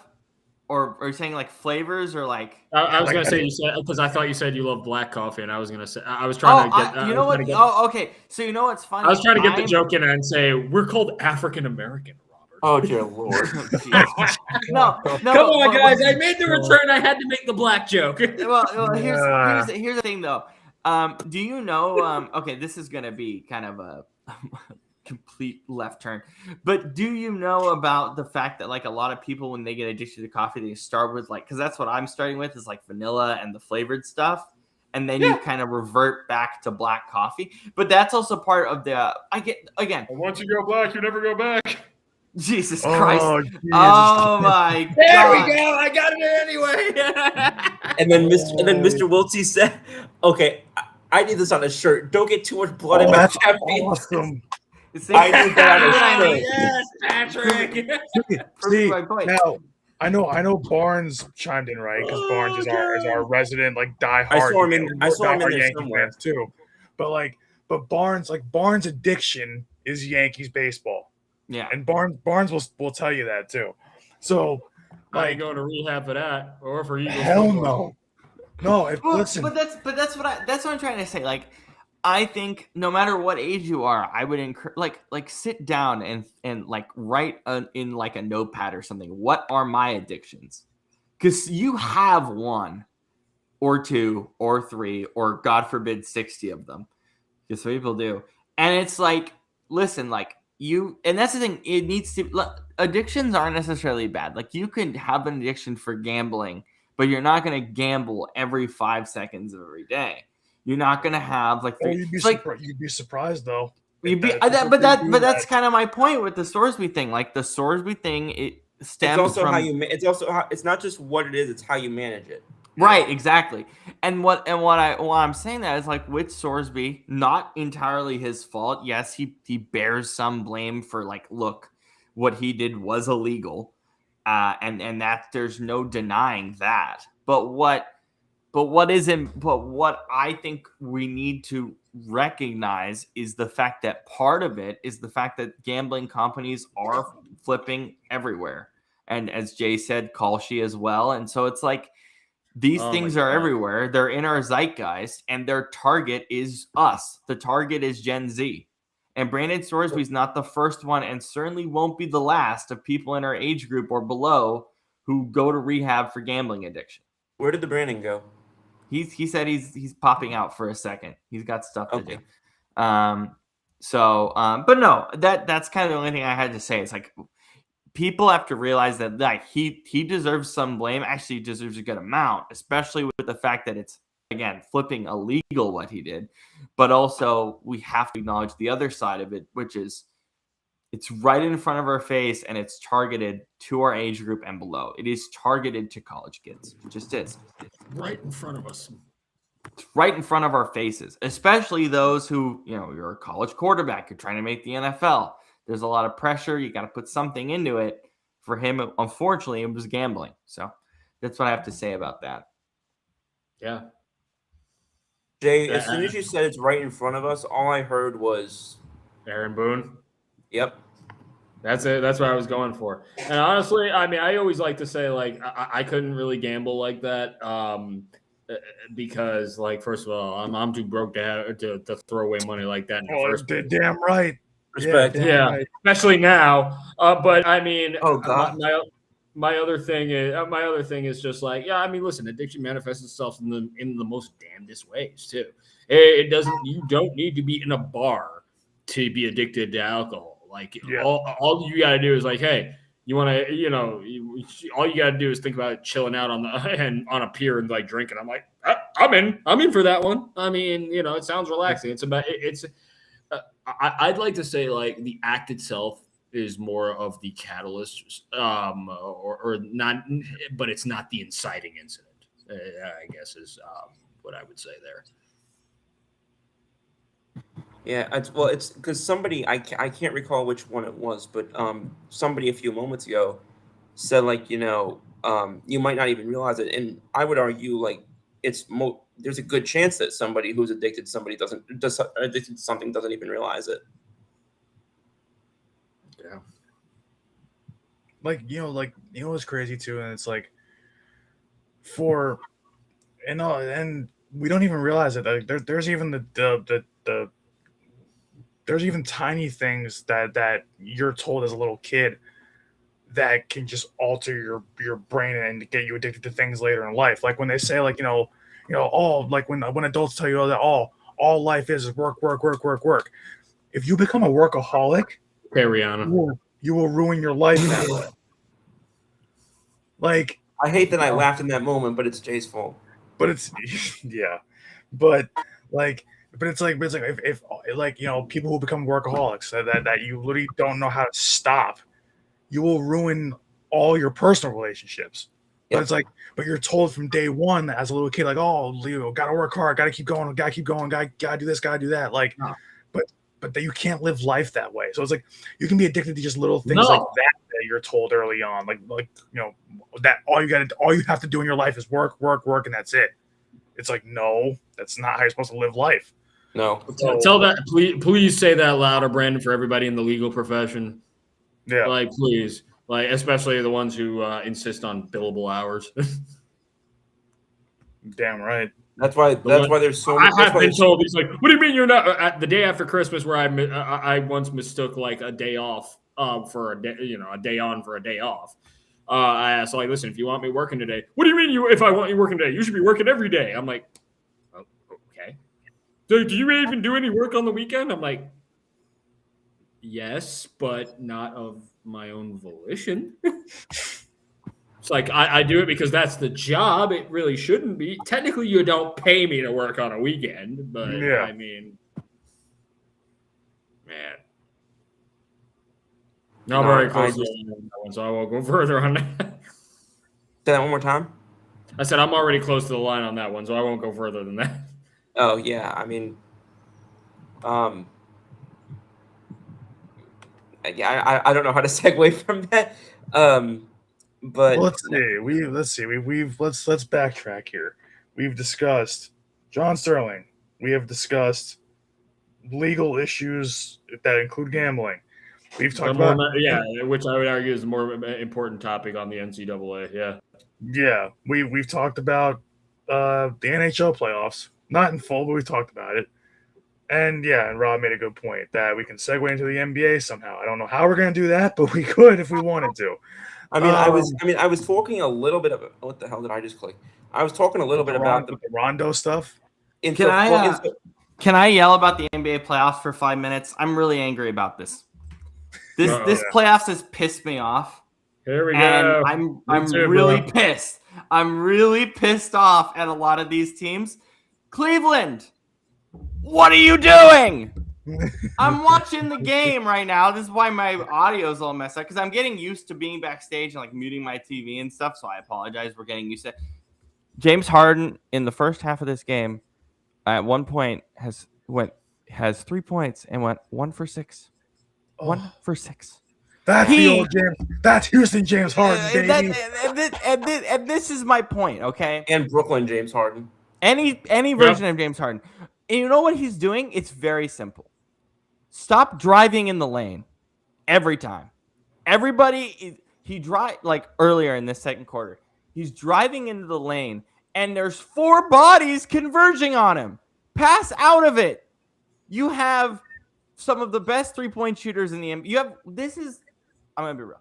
This Cleveland roster can win a title. That's how good they are. Yeah. And they play like they're playing and flipping molasses on every offensive possession.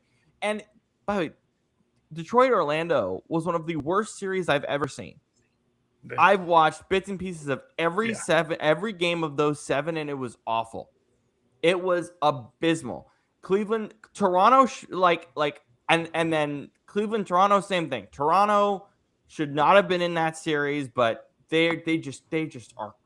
Cleveland is crashing so much on the offensive and defensive side. I'm like, guys, just why are you leaving half the court wide open defensively? What are you doing? And then the other aspect of it is, and that's why I was like, I'm excited to see how crap this Cleveland Detroit series is. It's bad. It's really entertaining because it's 2 really bad teams who are genuinely awful at just basic basketball fundamentals. It's amazing that Denver is even the 1 seed because that shows you how bad the Eastern Conference was this year. Because Detroit, to me, by the time we got to March, looked like barely a play-in team in the Western Conference, if that. If they were in the West, they wouldn't have made the playoffs.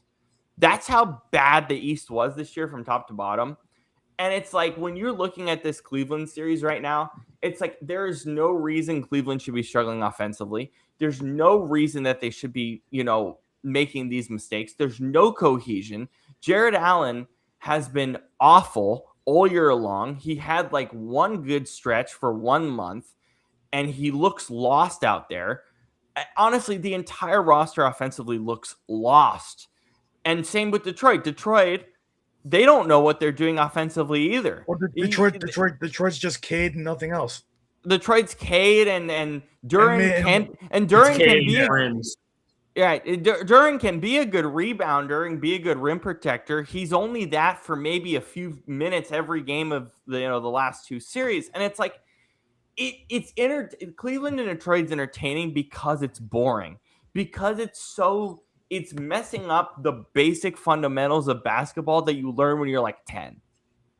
And it's like, it is unbelievable watching it and going, oh my God, like what is happening here?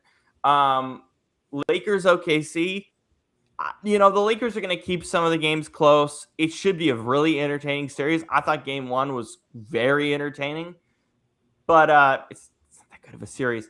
Let's see. Let me scroll through the other ones here. The Lakers are losing by 18, and that's what like SGA not doing a whole lot. So it's like but this is the thing. They were down by like 5 or 6 most of that game. Yeah. It's not like they weren't like. It's not like they're not being competitive in this series. It's not like they're not going to win a couple. Oh, that's the one I was really wanted to get to. Minnesota and San Antonio is amazing.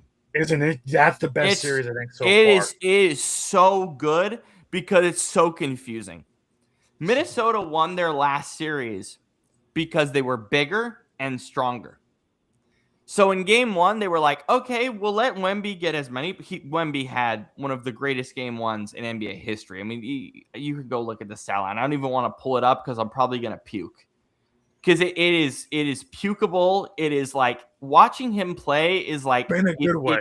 In a good way. It causes me to combust into a ball and want to throw myself.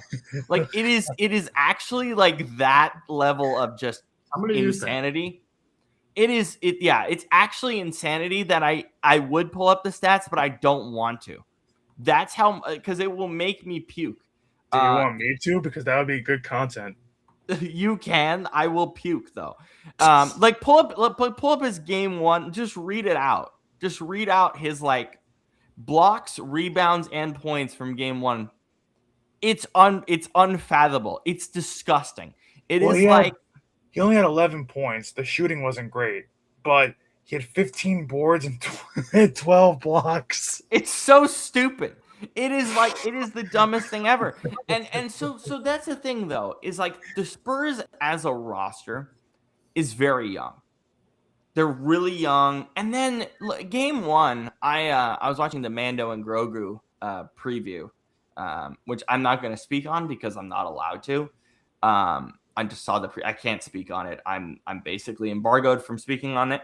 But basically, so I came back after the preview showing, and I think it was like 5 minutes left in the third quarter of game one. And all it was, all right, Reed, let's switch onto the smaller, younger guys and make Wemby double team or make Wemby make a decision. And he made a lot of good decisions, but they basically forced his hand on a lot of possessions, which is why they were able to win game one. And then in game two, they just were flat. Minnesota, if they're not using their big man effectively, they turn really flat. Because they can't depend on Anthony Edwards to score everything when he's not fully healthy, which he's not at the moment. Knicks, Sixers, they need Rudy and Randall to contribute. Yeah, and Nas on the bench as well. The Knicks Philly series, Embiid continues to just unfortunately, and I'm sorry, Jay, you know where I'm going with this. Embiid unfortunately is just not at all healthy to even when he is he's really good even when he's not healthy. But the problem is the Knicks have so much talent across the board, even compared to the previous series against Boston, where Boston is so much younger and inexperienced. The Knicks are experienced top to bottom, especially even Ariel Hawk-Porter is young. I still think he's more experienced than right. Yeah, I agree with you, brother. Especially on the younger team part. Jaylen Brown is a whiny ass baby, but I think we've run into it. I was waiting for that to land. I think we've run into a ton of talent. Listen, call me crazy. I still think we're going to even the series in Philadelphia. I still think you. I could see a reality where it goes 6 games, but that's about it. I don't think you win the series. Yeah, I mean, I'm still riding the high and the bias of us coming back against Boston, and their which is still good. And I think the Sixers themselves were too. Yeah, they are. I mean, again, I'm riding the high of us coming back against a whiny baby ass team headed by Jaylen Brown. But I mean, Yeah, so that's kind of my thoughts on all four series right now. It's fun. So these playoffs have been a lot more fun. Oh yeah, honestly, I'm enjoying watching the season.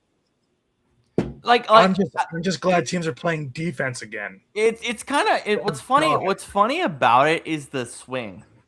The swing from all right, we're scoring 150 or 130 to 150 total points plus a game to here's a ton of final scores of 195 and 111 to 110. It's kind of crazy, but it does show how many teams just coasted and was the moment we get into the play-in, the moment we get into the playoffs, we're actually going to start playing. And that's a bad thing for the NBA, and we've talked about why it's a bad thing for the NBA before. We don't need to talk about it now.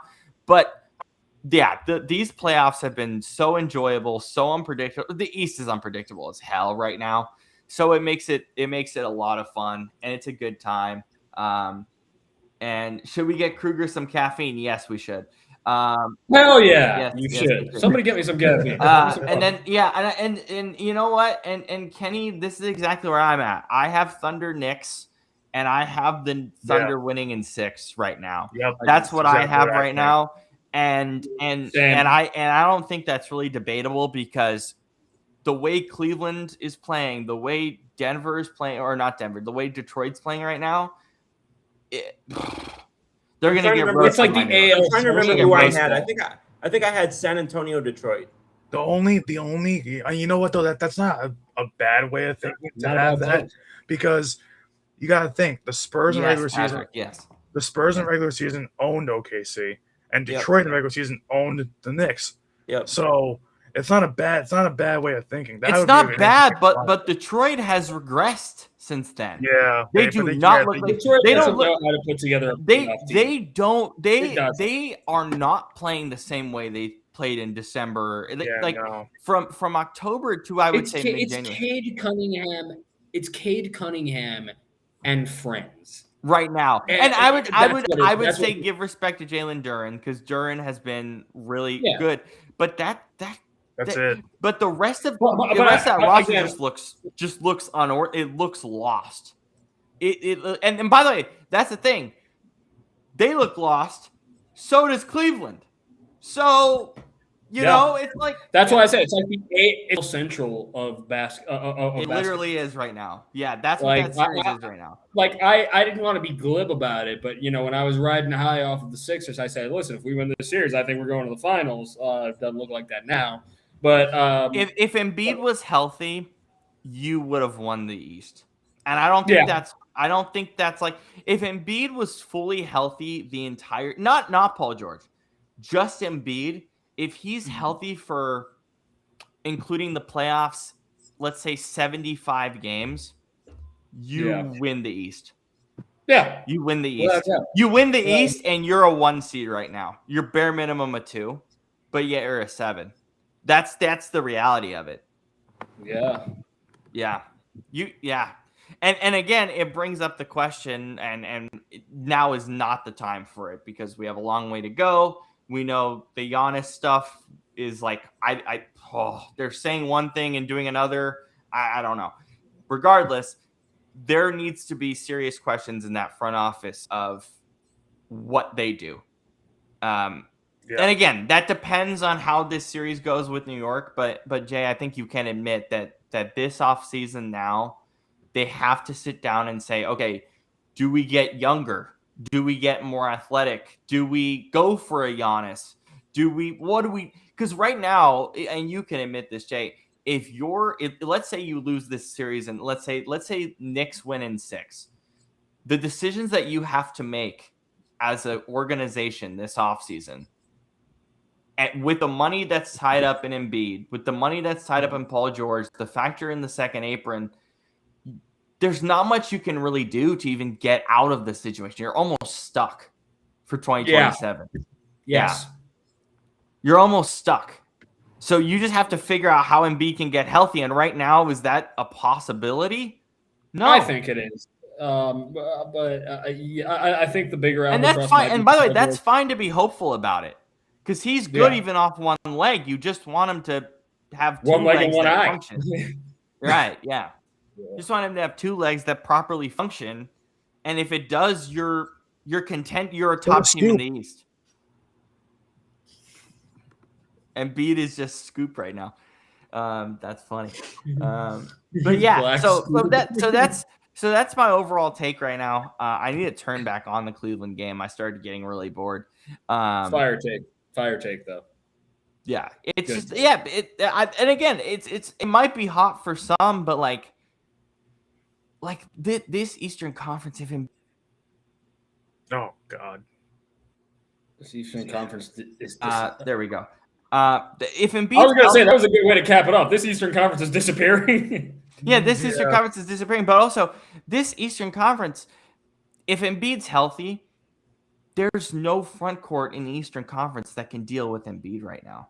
There's no front court in the Eastern Conference. That's what frustrates me so much is the fact that he hasn't gotten a ring yet because that's so absolutely true. And that's the thing. That's the thing. And then you go to the Western Conference. Sorry, Brandon. And then you go to the Western Conference. The same thing. Who's the best front court in the NBA right now as a whole? It's Minnesota.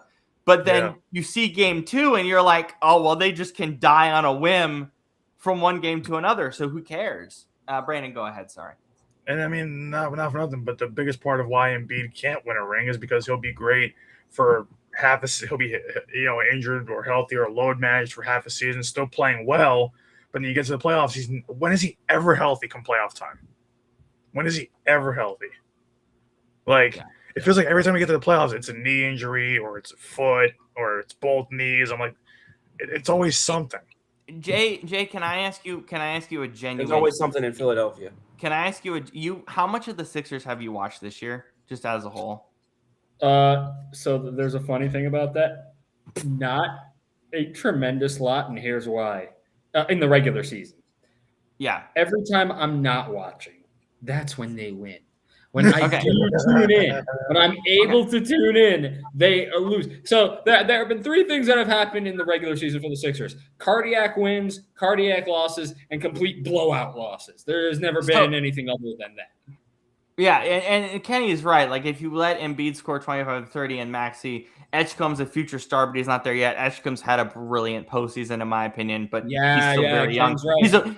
He's a rookie. He's a rookie, so I'm not going to punish him if he struggles in the playoffs. You're always going to struggle as a rookie in the playoffs.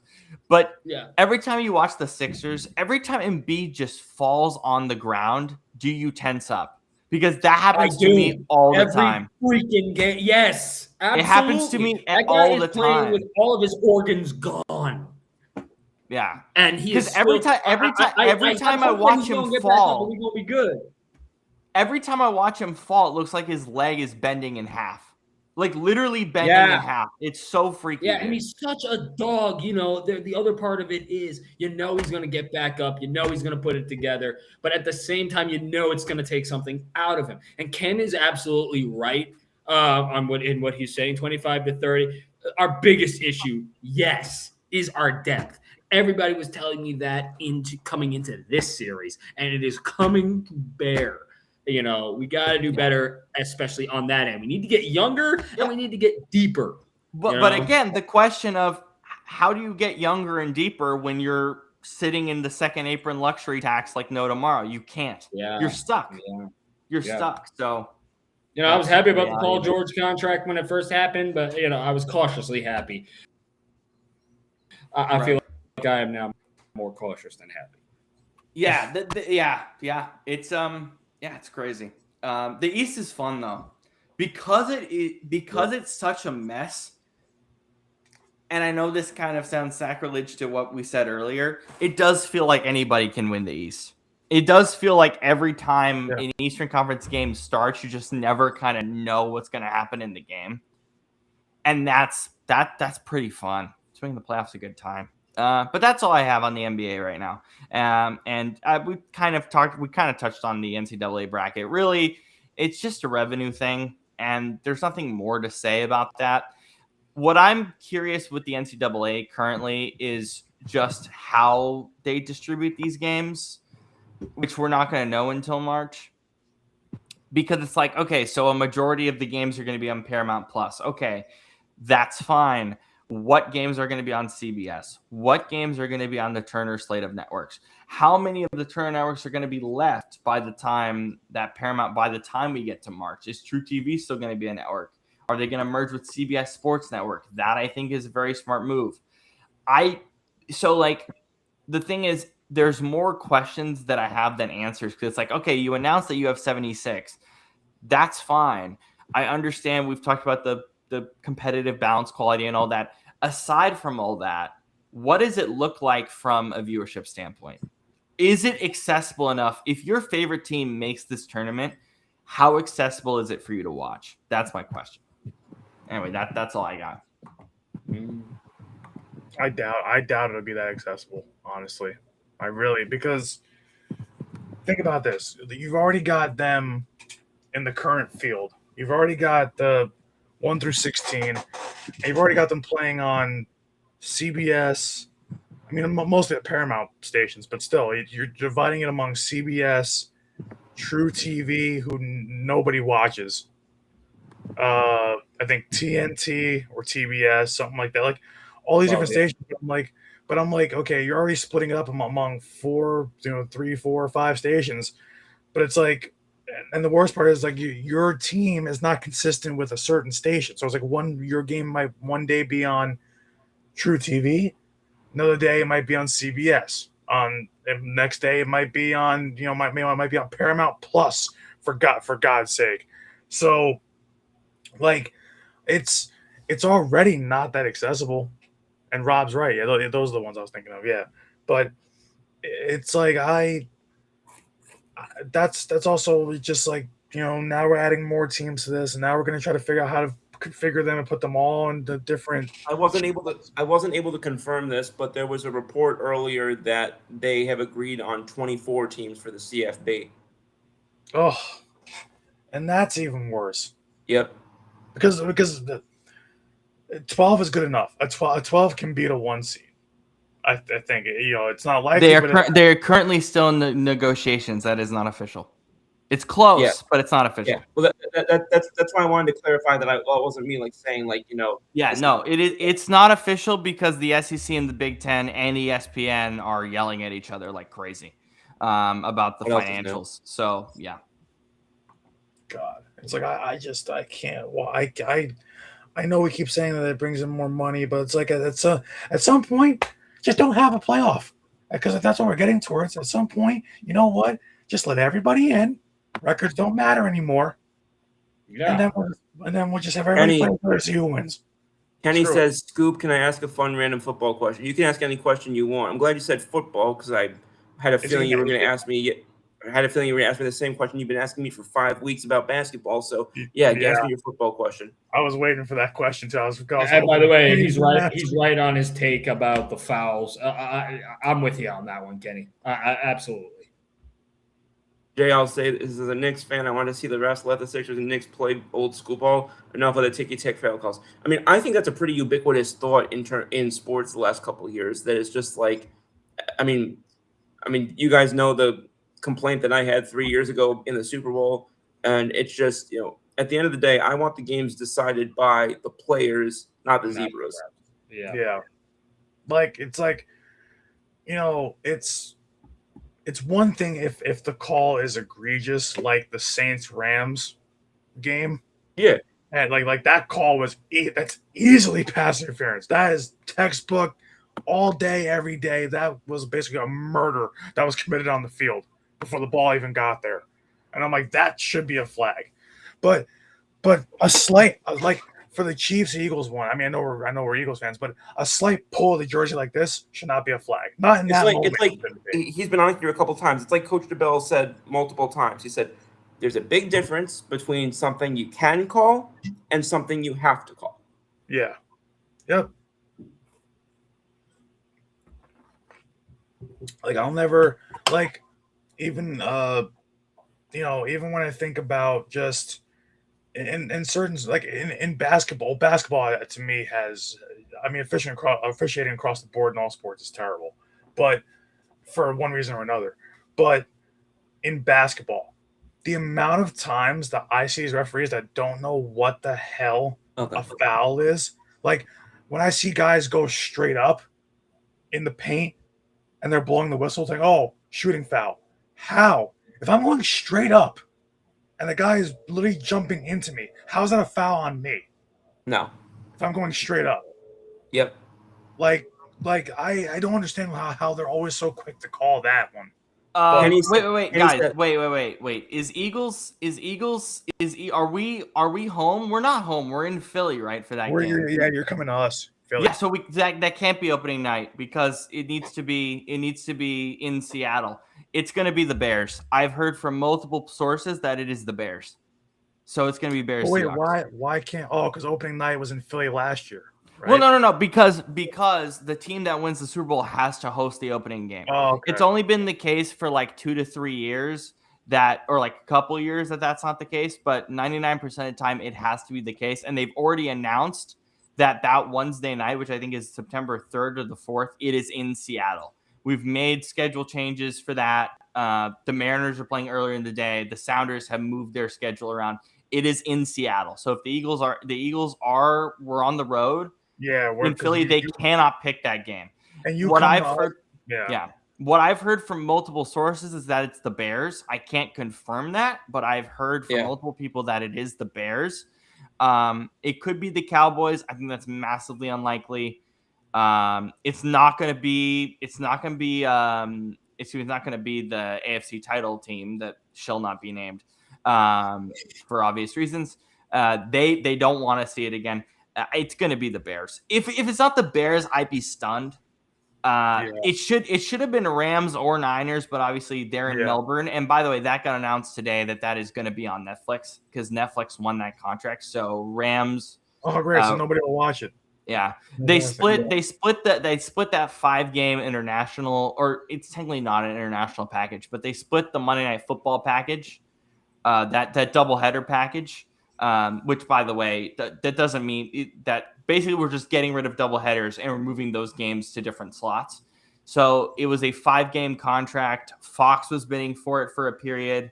Apple was bidding for it for a period.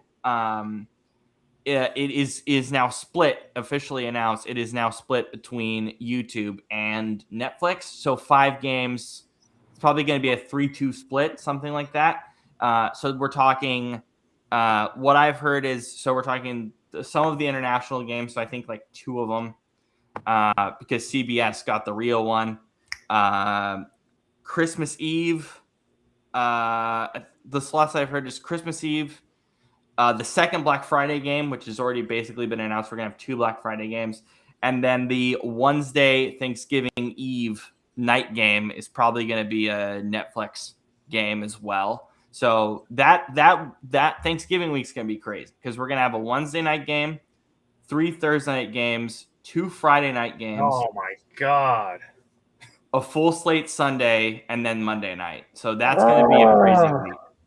That's what I've heard. And then they're trying to do that for Christmas too. So Christmas Eve, Christmas Day, whatever. Yeah. So that's what I've heard from sources. So yeah, we can't. I'm sorry to interrupt you, Scoop, but the reason why I wanted to jump in is that we can't have Seahawks. Oh, and then Kenny also asked you, who's your AFC West opponents at home for you guys? I don't know actually. You just look it up. No, you can just I have to look it up. I have to look it up. I have to look up what our home opponents are because I forgot. I don't look things up until this. Your home opponents are your 3 division rivals. You got the Cardinals and the Rams. Actually, Cardinals, Rams, and Niners at home. You're only. They're not gonna pick the Cardinals, division, right? That's your division. They're not gonna pick the Cardinals. The other teams you're playing at home are the Cowboys, Giants, Chiefs, Chargers, Bears, and Patriots. They're not gonna pick the Chiefs because they're scared of Mahomes. They're not going to pick. They could pick the Chargers. It's the Bears. It's so obvious that it's the Bears. Will Mahomes be playing week 1? Apparently, yeah. He's ahead of schedule by 2 months. That's insane. Yeah. This came out, I think, Tuesday. I don't remember who it was. I think it was either Veach or Reed or one of the medical doctors said that he's ahead of schedule by 2 months. He's basically already doing like light OTA work. I don't want the Chargers, Kenny, because their offensive line is so bad, and the Bears are more interesting from a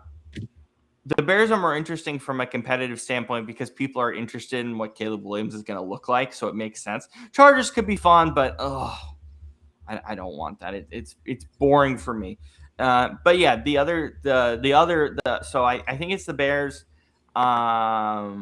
I think Seahawks Philly is a primetime game. I think that's probably a Monday nighter. I would say. I think ESPN's gonna get that one. I could be Sunday night, but I don't see that happening. I don't know because part of the delay was part of the reason the schedule was supposed to come out on the 14th. It looks like, or the 13th. It looks like it will come out on the 20th. And the reason for that, yeah, that is true. But again, week 1, really, a sleeper team isn't interesting for week 1. At least in my opinion. I could be wrong. So it's going to be the 19th or the 20th. So it's a week later. And the reason why is because the broadcasting draft hasn't happened yet. Because they had to figure out the 5-game contract slate. So the network draft's going to happen this weekend or early next week, even though it was supposed to happen this week. So that's why the schedule got moved another week. I'll tell you what, your road games are pretty interesting. You got the Broncos, the Raiders, us, Commanders, Packers, and Saints. Yeah, I think Denver is a primetime game, and I think, if we're not counting NFC West opponents, which again are not eligible for week 1 other than the Cardinals. If they put Cardinals Seahawks on week 1, I will not do a show. But I think Denver's a great possibility. I think Philly's a great possibility. I think those are probably the only 2 that are not worthy. I think Denver. I think Thursday night makes sense for that. Just thinking logically and historically, but yeah, that's what I have. So yeah, the reason why the the schedule is not coming out next week is because the broadcast draft hasn't happened yet, and it needs to happen in the next week. It should have happened this week, but it's happening next week. I just wish they would say something of they say coming in May. Okay, when in May? Give me a range so I know what the hell we're doing. Anyway, that's all I have on the NFL stuff. Sorry, Scoop. I yield my time. Okay. So I got to go back and see what the actual question was that he asked.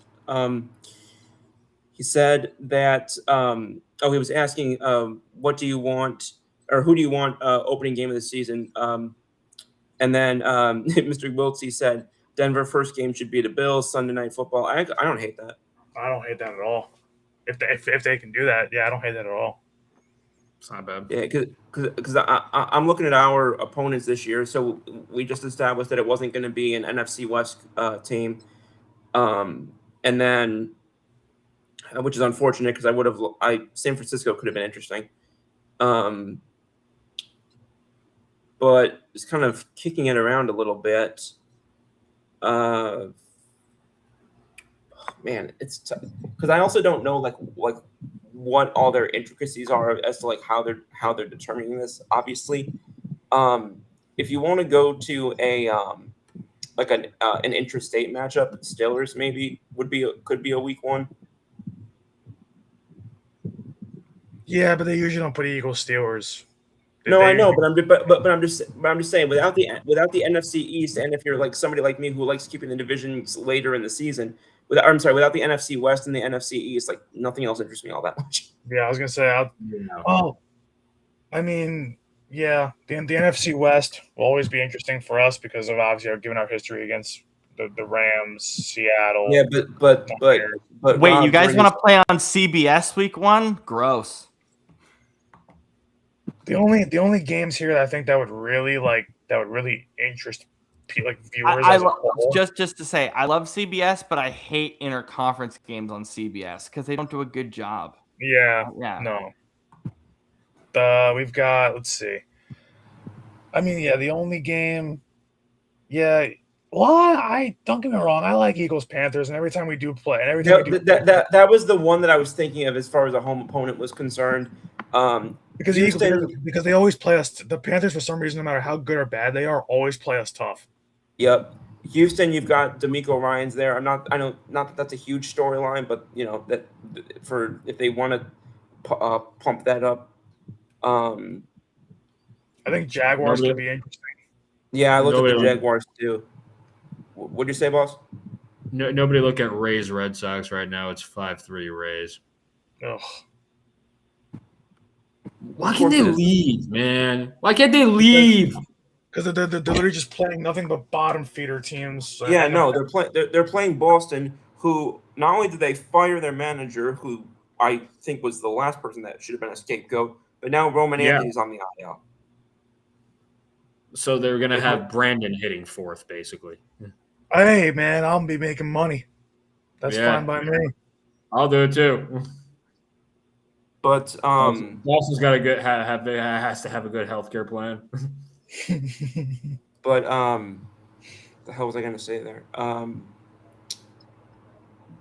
short circuited. But we were talking about Eagles' schedule. No, I know. It's just so weird because everybody that I would have liked week 1 most interestingly is not an option. Yeah. Maybe I'm just thinking because of the immense amount of times that we keep swapping players with them and coaches, but the Colts at home kind of interests me. Colts is interesting to me. Also because Jonathan Taylor is still there. I mean, it just sucks that they don't have much of a Daniel Jones. Yeah, well, I gotta see more from him. He's got to stay healthy. True, but that's also the case for literally every player in football. But for him last year, for how good of a year he had to have it cut short, I want to see more from him. Yeah. But also too, it'd be nice to see Daniel Jones again, obviously because former Giant. So that would be interesting. And then having Coach Sirianni from the team from where we got him. Yeah. And Steichen for that matter. Wait, hang on. Did I just? I wonder if the AL West knows that they need to play baseball now. Wait, hang on. The Athletics are at the head of the division at 500. Yeah, they are. Okay, I don't want to ask a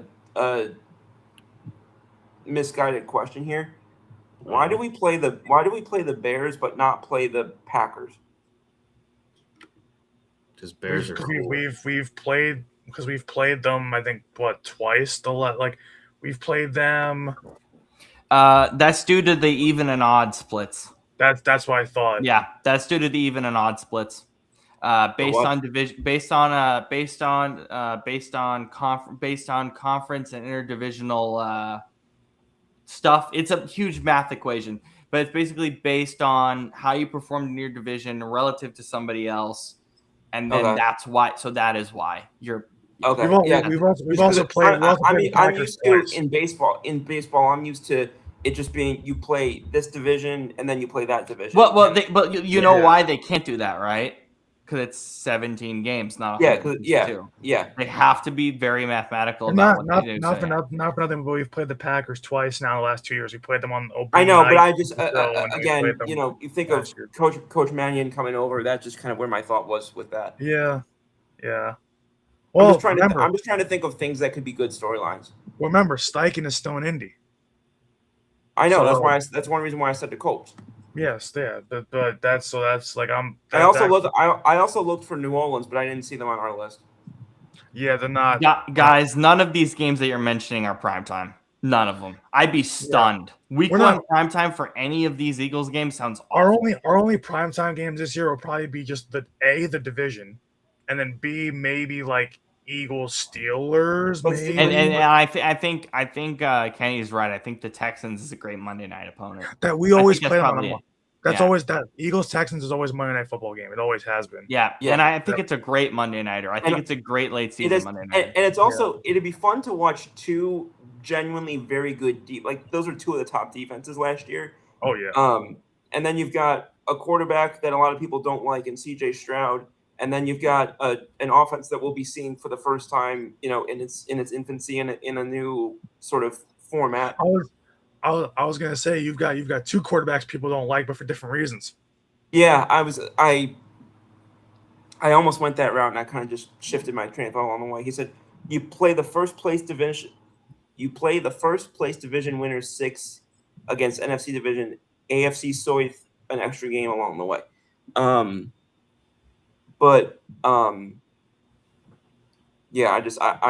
I couldn't remember offhand exactly how all that was orchestrated because you see that graphic that they'll put out where it's like they'll have one like the AFC in one color, the NFC in another color, and like each team will have like a different shape, and it's like you look for the corresponding shape on the other side, and that's the team you play in another division, and it's like all teams in the same row in the same column and of the same shape, and I'm just like, who creates this?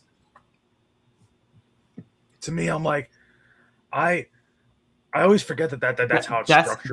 That's why the schedule czars are geniuses. They are geniuses.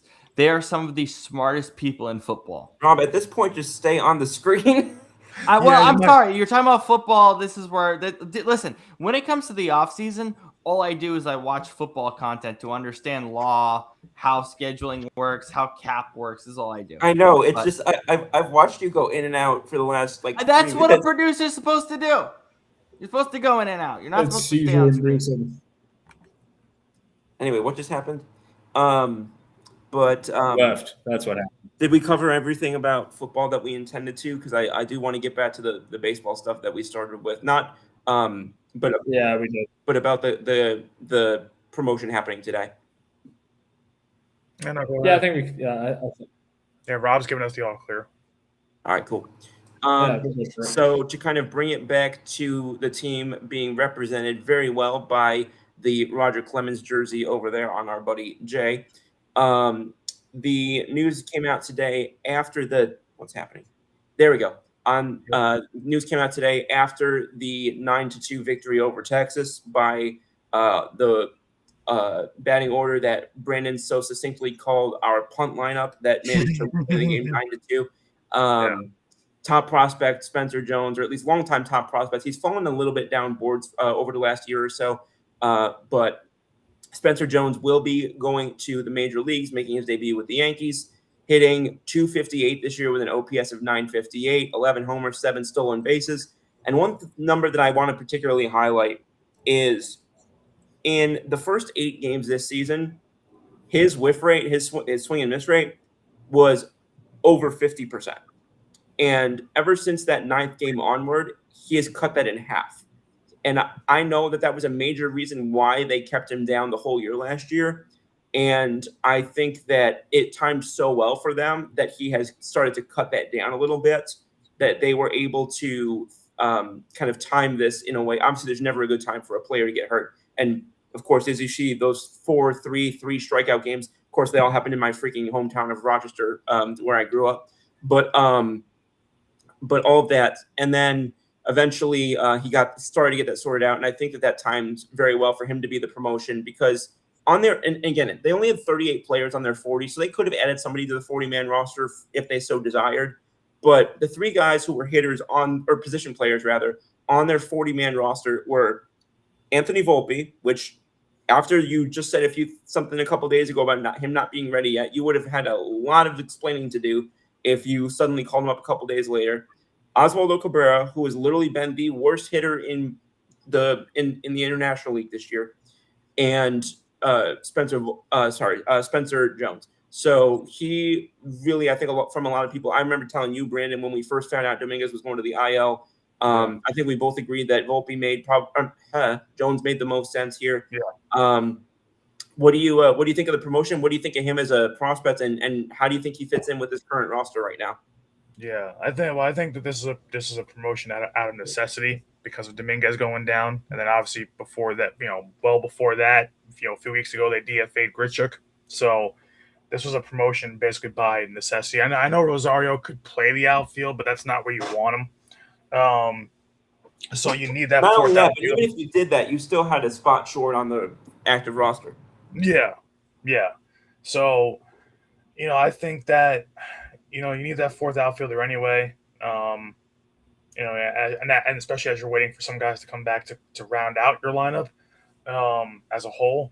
But it was just a matter of time. I mean, we just need to see what Jones has at this point, because there's just how much longer. I know they were talking about his whole strikeout rate and all this stuff and swings and misses, but at some point you have to see what you have in him. He's going to be 25 soon, so it's like Judge came up at 25 and they just let him figure it out, and then he eventually did, not eventually, he figured it out pretty quick, but it's almost the same thing with Jones. Yeah, when he had that 50% strikeout rate in 2016, did you ever think we'd be 9-10 years later talking about perhaps the greatest right-handed hitter in Yankees history? Yeah, no, or one of the greatest right-handed hitters ever. Yeah. No. So it's crazy. When he came up, I didn't even know much about him. I remembered his name from the draft. Yep. And that's where I was at. Because he was one of the big names in his year's draft. But I was like, okay, I kind of just forgot about him. I was focused on I was just focused on the other, our current group of Yankees, and of course, Jeter's final year and all that stuff, and so I got swept up in all that I kind of just forgot about Aaron Judge after that, and I was like, okay, he's kind of up and down in the minors a little bit, and when he came up, and they're like, oh yeah, the Bay Bombers are making their debut. And they're hitting back to back in the lineup, and it was Judge and it was Tyler Austin. So, and what's funny was I think I knew more at that time. I think I knew more about Tyler Austin than I did about. So did I. So, and of course they go back to back, and then but what was crazy was like Tyler Austin was the better hitter the rest of the season, but Judge was, like he was batting 179 in those like 40 games he played. Yep. Okay, like maybe he is really just a power hitter and nothing else, and then he explodes in his rookie season, and it's like he had a lot of strikeouts, but he still batted 284. He still had an OPS, an insane OPS. Set the rookie home run record, which 50, I think it was 52 homers. I think at the time, yeah. And then Alonso broke it with 53. I think like a year or two later, something like that. And then the rest is kind of history after that. Yeah. So like it's. With Jones, he's been touted as the lefty Judge, and that he's so big, can he's arguably faster than Judge because he's a little skinnier, Well, yeah, they never saw Judge as a potential long-term center fielder. They do think that Spencer Jones can man center field long-term. Yeah, and I would love to see that's a lot of those are two big boys in the in the outfield playing together. And can you imagine if ever for whatever reason they do put Stanton back out there in the outfield? Oh my God, you've got three trees in the outfield. Don't rush them out on that day. Oh, if you, I mean, I'll never forget when Tyler Austin got beamed by Joe Kelly in Boston, and literally right after they started fighting, it was funny watching Judge and Stanton part the Red Sea. Judge just effortlessly with one arm, just like moving the entire bench. Like time to clear the highway. Like 6'8" Judge, and I think he was still there at the time. 6'8" Dylan Betances, and then you've got my God, yeah, and scrawny little 5'9" Gardner in between them. Yeah, you literally you had a bunch of guys like both scrappy, pissed off veterans and just big ass dudes walking through the Red Sox thing. Like it's like, all right, let's go, small people around me. Let's stop this. Literally. Yeah, enough of this bull crap. And but like enough minions. But it's funny though because like with Spencer Jones, yeah, with all the power that he's showed in the minors, and with all the quote unquote potential that we've seen out of him, it's like we just need to see what he can do, because we said last year he would have been a good trade piece for something, and we've kind of said it this year that if you're not going to play him, that this if you're not going to bring him up, I wonder if that becomes Dominguez now. You know what? We alluded to that even last year. We said, hey, one of them has to go. Like, is it going to be Jones or is it going to be Dominguez? So it just stinks that with if Jones takes this and runs with it, that it's gonna be Dominguez, just because off of injury history, not even just right. And that's what sucks is just the fact that, I mean, I'm not sure I've heard of a position player prospect in the 15, 20 years I've been following the Yankee farm system, 15 years probably.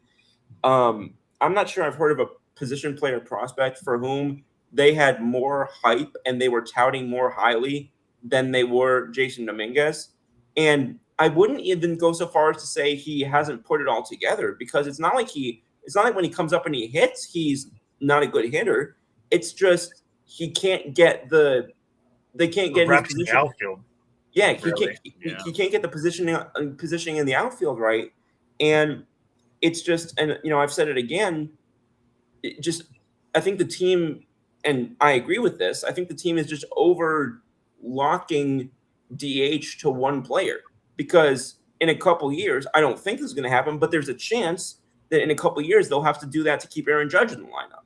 Yeah, you're basically waiting till Stanton dries up completely, and then you're going to probably move Judge there. So like, I mean, I don't think they would. As long as Judge is healthy, I would still keep him in right. Well, see, that's the thing, is Stanton's still Judge is still a top 2 or 3 outfielder in the game defensively, and but insofar as what happens down the line, because that's the tough thing for Cashman and company, is keeping one eye in front of you and one eye 15 yards down the way. I guess the only way you could probably justify keeping Dominguez is you somehow get out of Stanton the rest of his deal, because it's not. Well, I will say I think this is Stanton's last year in New York. Yeah, you could then at that point Dominguez would still be young enough. You could keep him if this is Stanton's last year, which it very well could be. That you could put Dominguez there then and still have his bat in the lineup, not have to worry about him in the field, but have his bat in the lineup where he can hit from either side of the plate. Or what I've heard people do is that after this year with Stanton gone, and then maybe you might need a new guy to back up Rice, teach Dominguez first, if possible. Which I don't know if they would do that, but I've heard, that's just what I've heard. But as long as you're mentioning teaching players or having players take reps at different places, I didn't think much of this at the time, and I'm still not thinking much of it now. Keep in mind they were working out Judge at third a little bit, and then but also at the same time, I really hope while he's at Scranton, I really hope. Kenny, they did call up Spencer Jones. Oh yeah, Kenny, they did call him up, Kenny. They called him up like immediately, like after Dominguez got hurt, after they got the word of his injury. I was about to say, am I bugging? Well, I know Kenny works on Thursdays. He just may not have seen it. So But yeah, like that's literally what we're talking about, Kenny, is the fact that Spencer Jones got the call today. Yeah. But yeah, and that's the thing. But going back to what I was about to say, at AAA, I really think they need to give Volpe reps at second. Yeah, I think you're gonna have to, because if Jazz doesn't pan out, you're not paying him. He's not coming back. Or even if he does, you move Jazz back to center. You put, because another name. I mean, because we can't forget about Bellinger and all this too. Yeah. So it just, you've got, I don't want to say necessarily an outfield logjam per se, but you've got too many players who play the same positions. Yeah. And I think also the other part of that being you got too many players who are better off as primary DHs. Like you can't have that. Kenny says at work, that's why you watch WTS. Yeah, Kenny, that's what I figured. It was just because you were at your shift, and I hope all's going well up there, brother. But I'm excited to see this.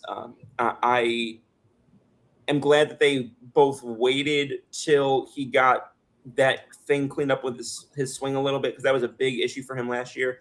Now, whether this is him fixing that or him just getting on a hot streak, we'll have to see. Because obviously you go from AAA to the majors. Typically, your swing, if you've got a swing and miss issue, typically it doesn't improve when you go to AAA to the majors.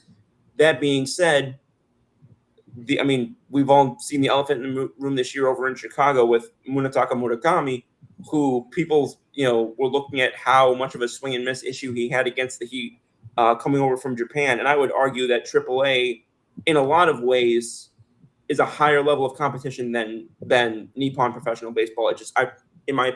From what I've seen, I think a lot of that. I think a lot of that is true. But even if you want to put them in a comparable conversation, which I don't think is unfair at all, then I still think that if somebody like a Murakami was able to literally beat, I feel like literally every night I'm getting an alert from ESPN Fantasy saying that he's hit another home run for my team. Yeah. And so if he's able to do that in his first 2 months over here stateside, then I'm willing to potentially have the open-mindedness to see if Spencer Jones can do it. Because, like you said earlier, it was going to have to happen at some point. You'd heard me say on this show multiple times that if it's not by opening day 2027, then what are we doing this for? Exactly. And, ultimately it turned out to not be that. It turned out to be May 8th, 2026. And I say May 8th because he's obviously not with the team yet. But you know what I really look forward to, though, is, and this, I'm always a sucker for these. I don't care if it's the Yankees or not. I can't wait for the person who puts up the closed circuit camera footage of him when he gets the announcement that he got the call up. Damn, those videos are some of the best. And especially for someone like him who's been waiting for a long time for this. Been waiting for so long and who's been so highly touted for so long. Like this isn't somebody who just burst onto the scene in the last 6 to 9 months. Like this is this is somebody who, we've been hearing about. Ever since he was drafted. You said it earlier today. Ever since he was drafted, we heard, they want this guy to be the left-handed Aaron Judge. If he's 80% of Aaron Judge, oh my God, in the same lineup as Ben Rice and Aaron Judge himself, murderer's row, and a healthy Stanton, and a red hot belly. Yeah, oh Lord. But anyway, obviously that's. You can't even really pinpoint the worst hitter in our lineup right now. I honestly, I still say it's Jazz Chisholm. I still think it's Jazz. Yeah. But at a point I would have said Caballero, but until he got, I would have said McMahon up until the last 2 weeks. Yeah, I was about to say McMahon, but McMahon's thawing out, and I think Jazz is also going to be thawing out pretty soon. Yeah, Yeah, he's slowly, Yeah, it's the He's other not guy, doing 50-50, obviously.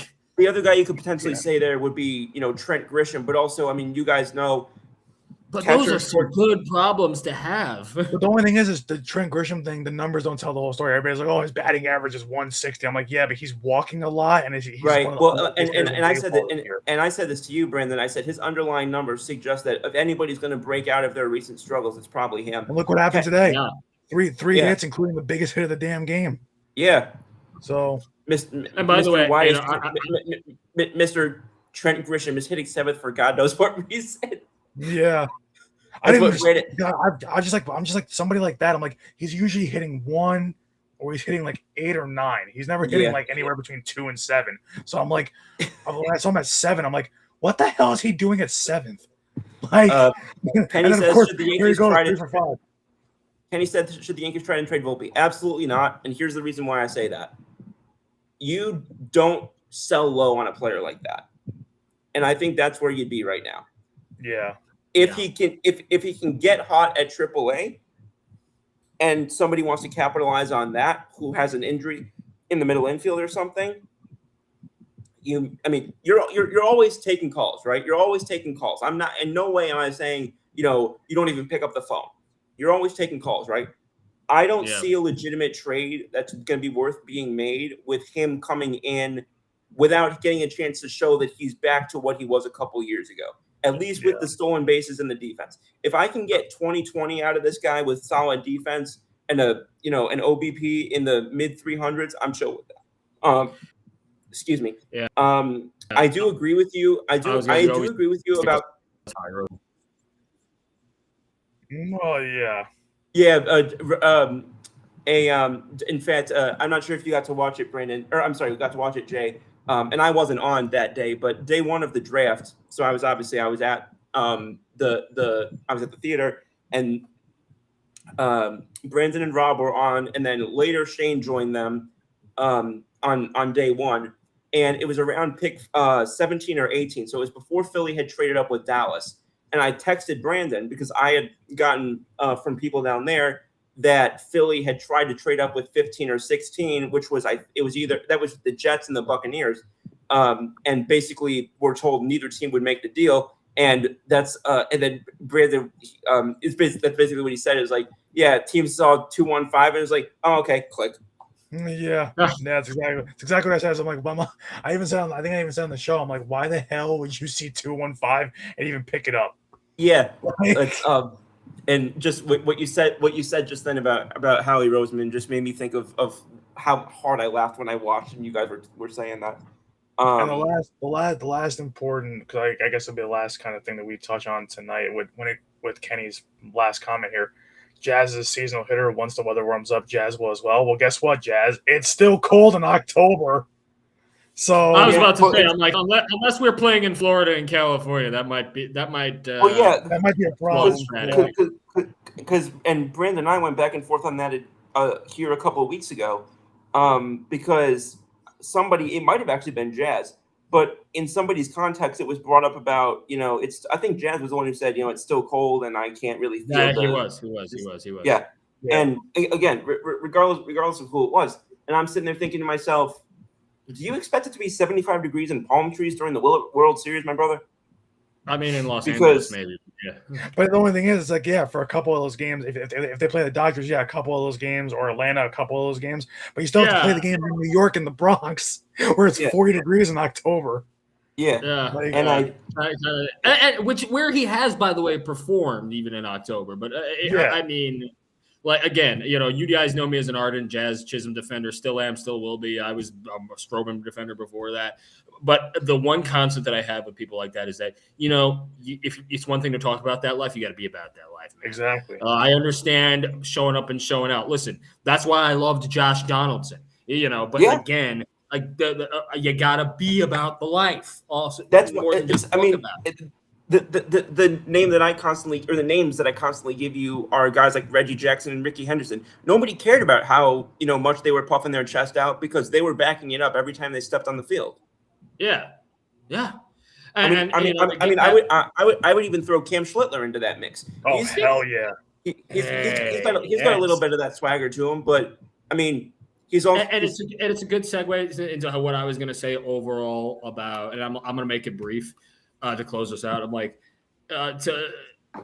I think right now, and you guys can tell me whether you agree or disagree with that. Even with Elmer Rodriguez, was a little shaky in the second start, but with Spencer Jones, with how we are handling the Volpe situation, with Cam Schlittler. First of all, mana from heaven that we are actually developing good pitching at our minor league level and not just depending on trades for it or free agency for it. I feel like right now we're handling our system better, like our minor league system better. We're not rushing up Spencer Jones because we saw what happened when we did that with Anthony Volpe. We're being smarter about our pitching. We realize that, Garrett Cole's come once in a lifetime, and we're probably not going to get Tarek Skubal, I would love, or Paul Skeens.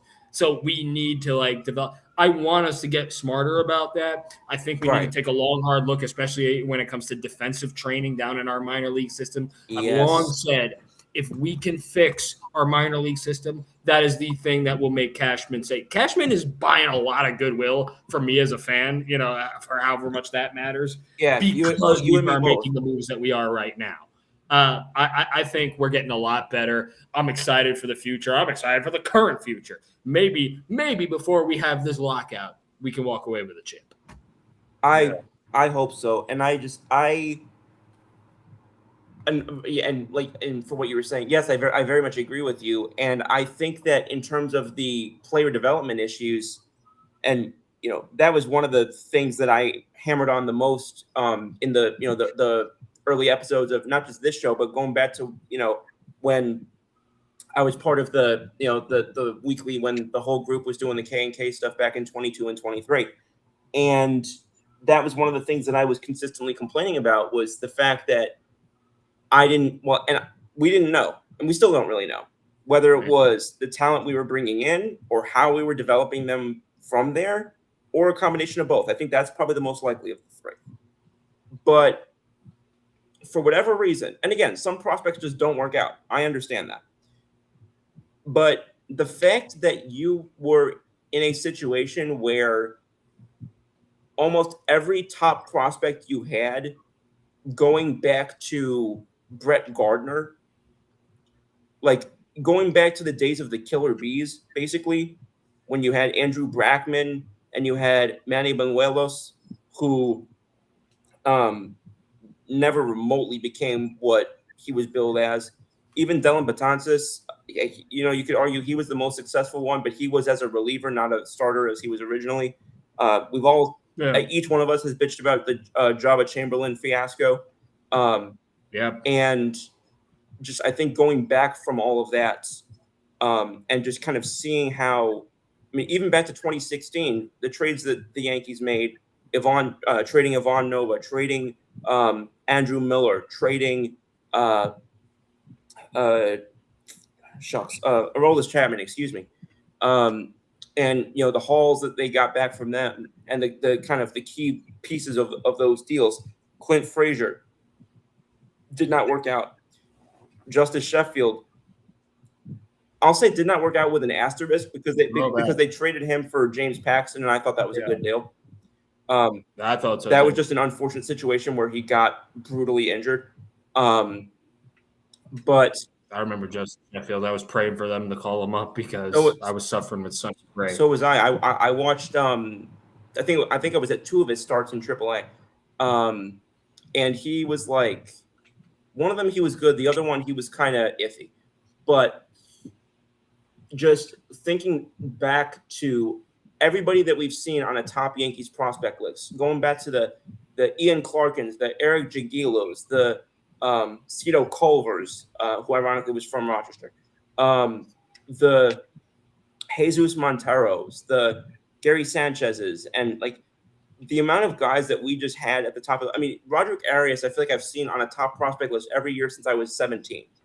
And I still don't know where the hell he is. Like it's, and again, I understand that the international free agents are a little bit more of a different animal because they're coming over at 15, 16. They're not It's not like when they're being drafted at 21, 22. So I understand that. So I get that that's a little bit of a different situation. But it just felt like for the longest time, they were misfiring. They were just misfiring too much. And, Brandon and I, and I think Jay, you agreed with this too, I think. We talked about, in retrospect, I think there's some people in New York who probably would have, in 2023, sold off a little bit, trying to replenish that farm system and go back to a little bit more draft and develop that was the season that we only won 82 games. And kind of just acknowledge that, okay, let's turn some of our parts now into what we can use to have a better hope and a prayer of maximizing the rest of the tenure of our big guys like our Stanton, our Judge, our Cole. Because I don't think we had Rodon at the time. No. But if we did, it was his first season. But anyway, I'm just, so I very much agree with you is the short version of that, Jay. And I think that there's a great sign for the present day, because we talk about the future all the time, but for the present day with this team, their team's just acting with more, and I think this is a very overused word in sports, especially in baseball. I think they're just acting with more urgency this year. I think they're just acting with more urgency recently. I don't think in the past Randall Grichuk would have been let go when he was. I don't think in the past they're pulling up ERC, or I'm still used to calling him ERC, but Elmer Rodriguez, when they did, even though it was only briefly. We've seen that happen with prospects in the past, and they come back again later and they're much better. Yep. And frankly, I didn't think he was bad when he was up here for those couple games. I think that Mr. Wiltsey, thank you so much for staying on, and I hope you have a nice rest of your day. And get home safe. Nice, Brad. But so I'm enjoying seeing that. And it's so disorienting to me because I'm like, what timeline am I living in where I see the Yankees announcing moves on social media and all the fans are in the comments are happy? Yeah. I'm not used to that.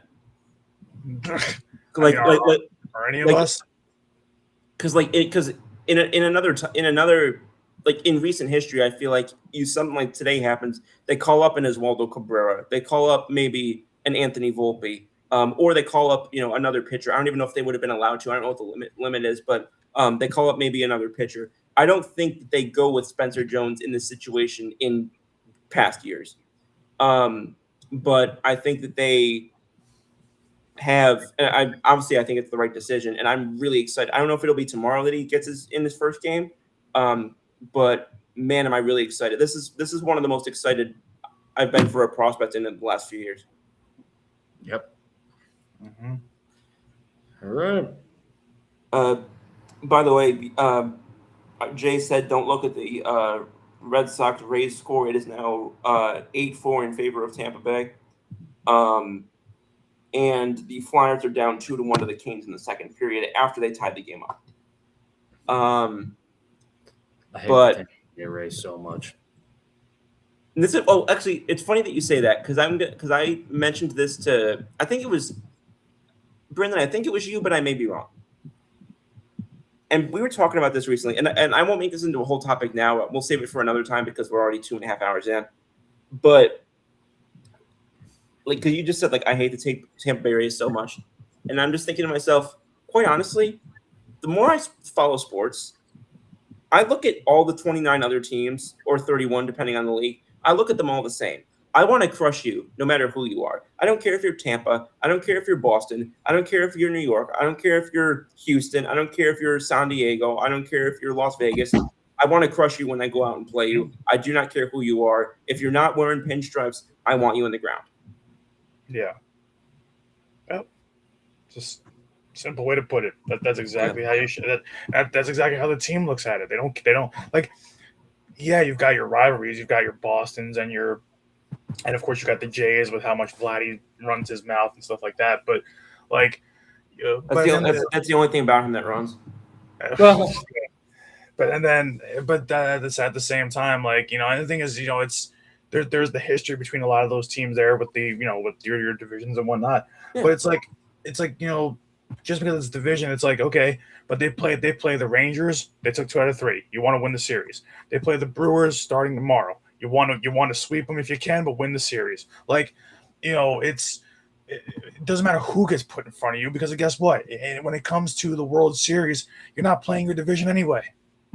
So like, it's just, and then in a lot of cases, even the league championship series is typically not from your same division. Yeah. So like, to me, it's like I still have a thing for rivalries, but at the same time, I'm just like, listen, if you're put in front of me, I want you to lose. Plain and simple. It's like, it's like no matter what sport it is, like, as Eagles fans, do we hate the Cowboys? Yeah. Do we hate the Giants? Yeah. Washington? Yeah. But when we're playing the Chiefs in the Super Bowl, I want to put them down. Yeah, and that's the point that I was, because like when I was younger, I was the type of guy who, like, if we just beat Boston, or if we just beat, not just, but you know what I mean, like those games were, like, I saw them as quote unquote more important to win those games, or one thing or another. I don't know what, but it just, in the last like 2 or 3 years, I'm just like, screw it. Every team in front of me, or every team I'm going up against, is a rival, and I want to crush them. Yeah. It's like that. It's like that mentality that they talked about. I can't remember who it was who said it. In fact, this is kind of funny. I can't remember who it was who actually said it, but it was also said by you guys follow Nikki Cass? Yeah. So he's got a character that he does who's called Frankie Lip, and he's got a skit that he does where basically being a pro athlete in whatever sport, and I think it was football. Yeah, it must have been football because of what he said.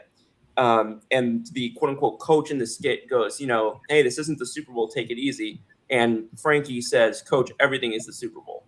And and that's kind of similar. That just came back to my mind with what we were talking about just there. Yeah. It's accurate. With that, Jay, thank you so much for jumping back in with us this evening. Thank you guys, and thanks to the lovely audience that I've come to know and love. Like, I want to come back on every now and again. I'm also hoping to like pivot to a career that is more conducive to that, especially. But for now, I've just enjoyed the time coming back on, and honestly, couldn't imagine a better place to be on a Thursday evening. And I'm so grateful that you were. And again, there was just a perfect timing. I think. I mean, it's always a good time to bring you back on. But I think just with the opportunity to honor, John Sterling, and then of course today the sort of the doubling down by having the promotion of Spencer Jones.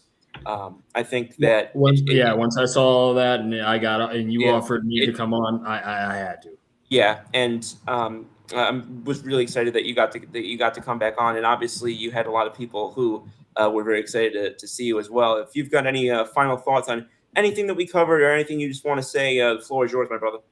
I mean, listen, more so than just like the good timing, I think all of us, first of all, have done a lot of honor to the great John Sterling. We have our show. Obviously, none of the three of us will ever hold a candle to his fame, not now at least.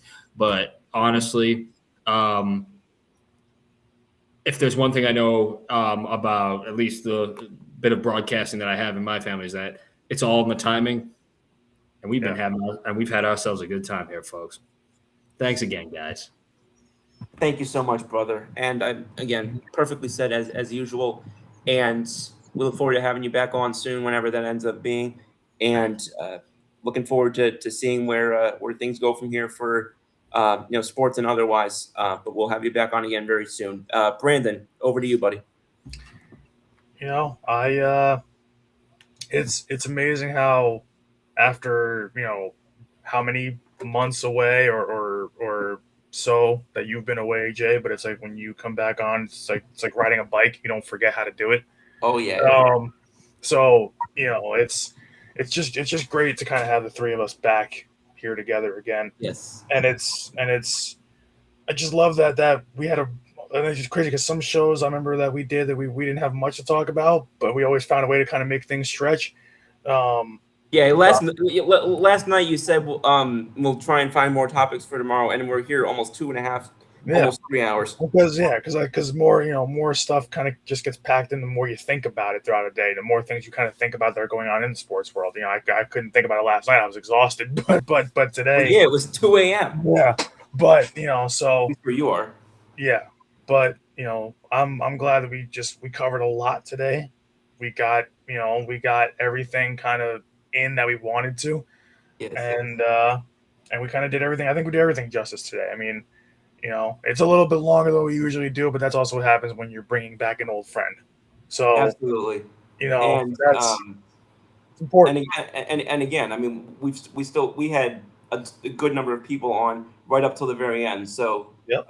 it was clearly an extra little bit of time that was multiple times over worth spent. Absolutely. Amen to that. And with that, all right, at the end of this evening on May 7th, 2026, episode 112 of What's the Scoop. Thank you, Jay. Thank you, Brandon. And thank you behind the scenes to our buddy Robert. And of course, to all the awesome people who joined in tonight, both familiar faces and some new individuals at the same time. So grateful that everybody tuned in, and hope you enjoyed everything for the whole duration of the show.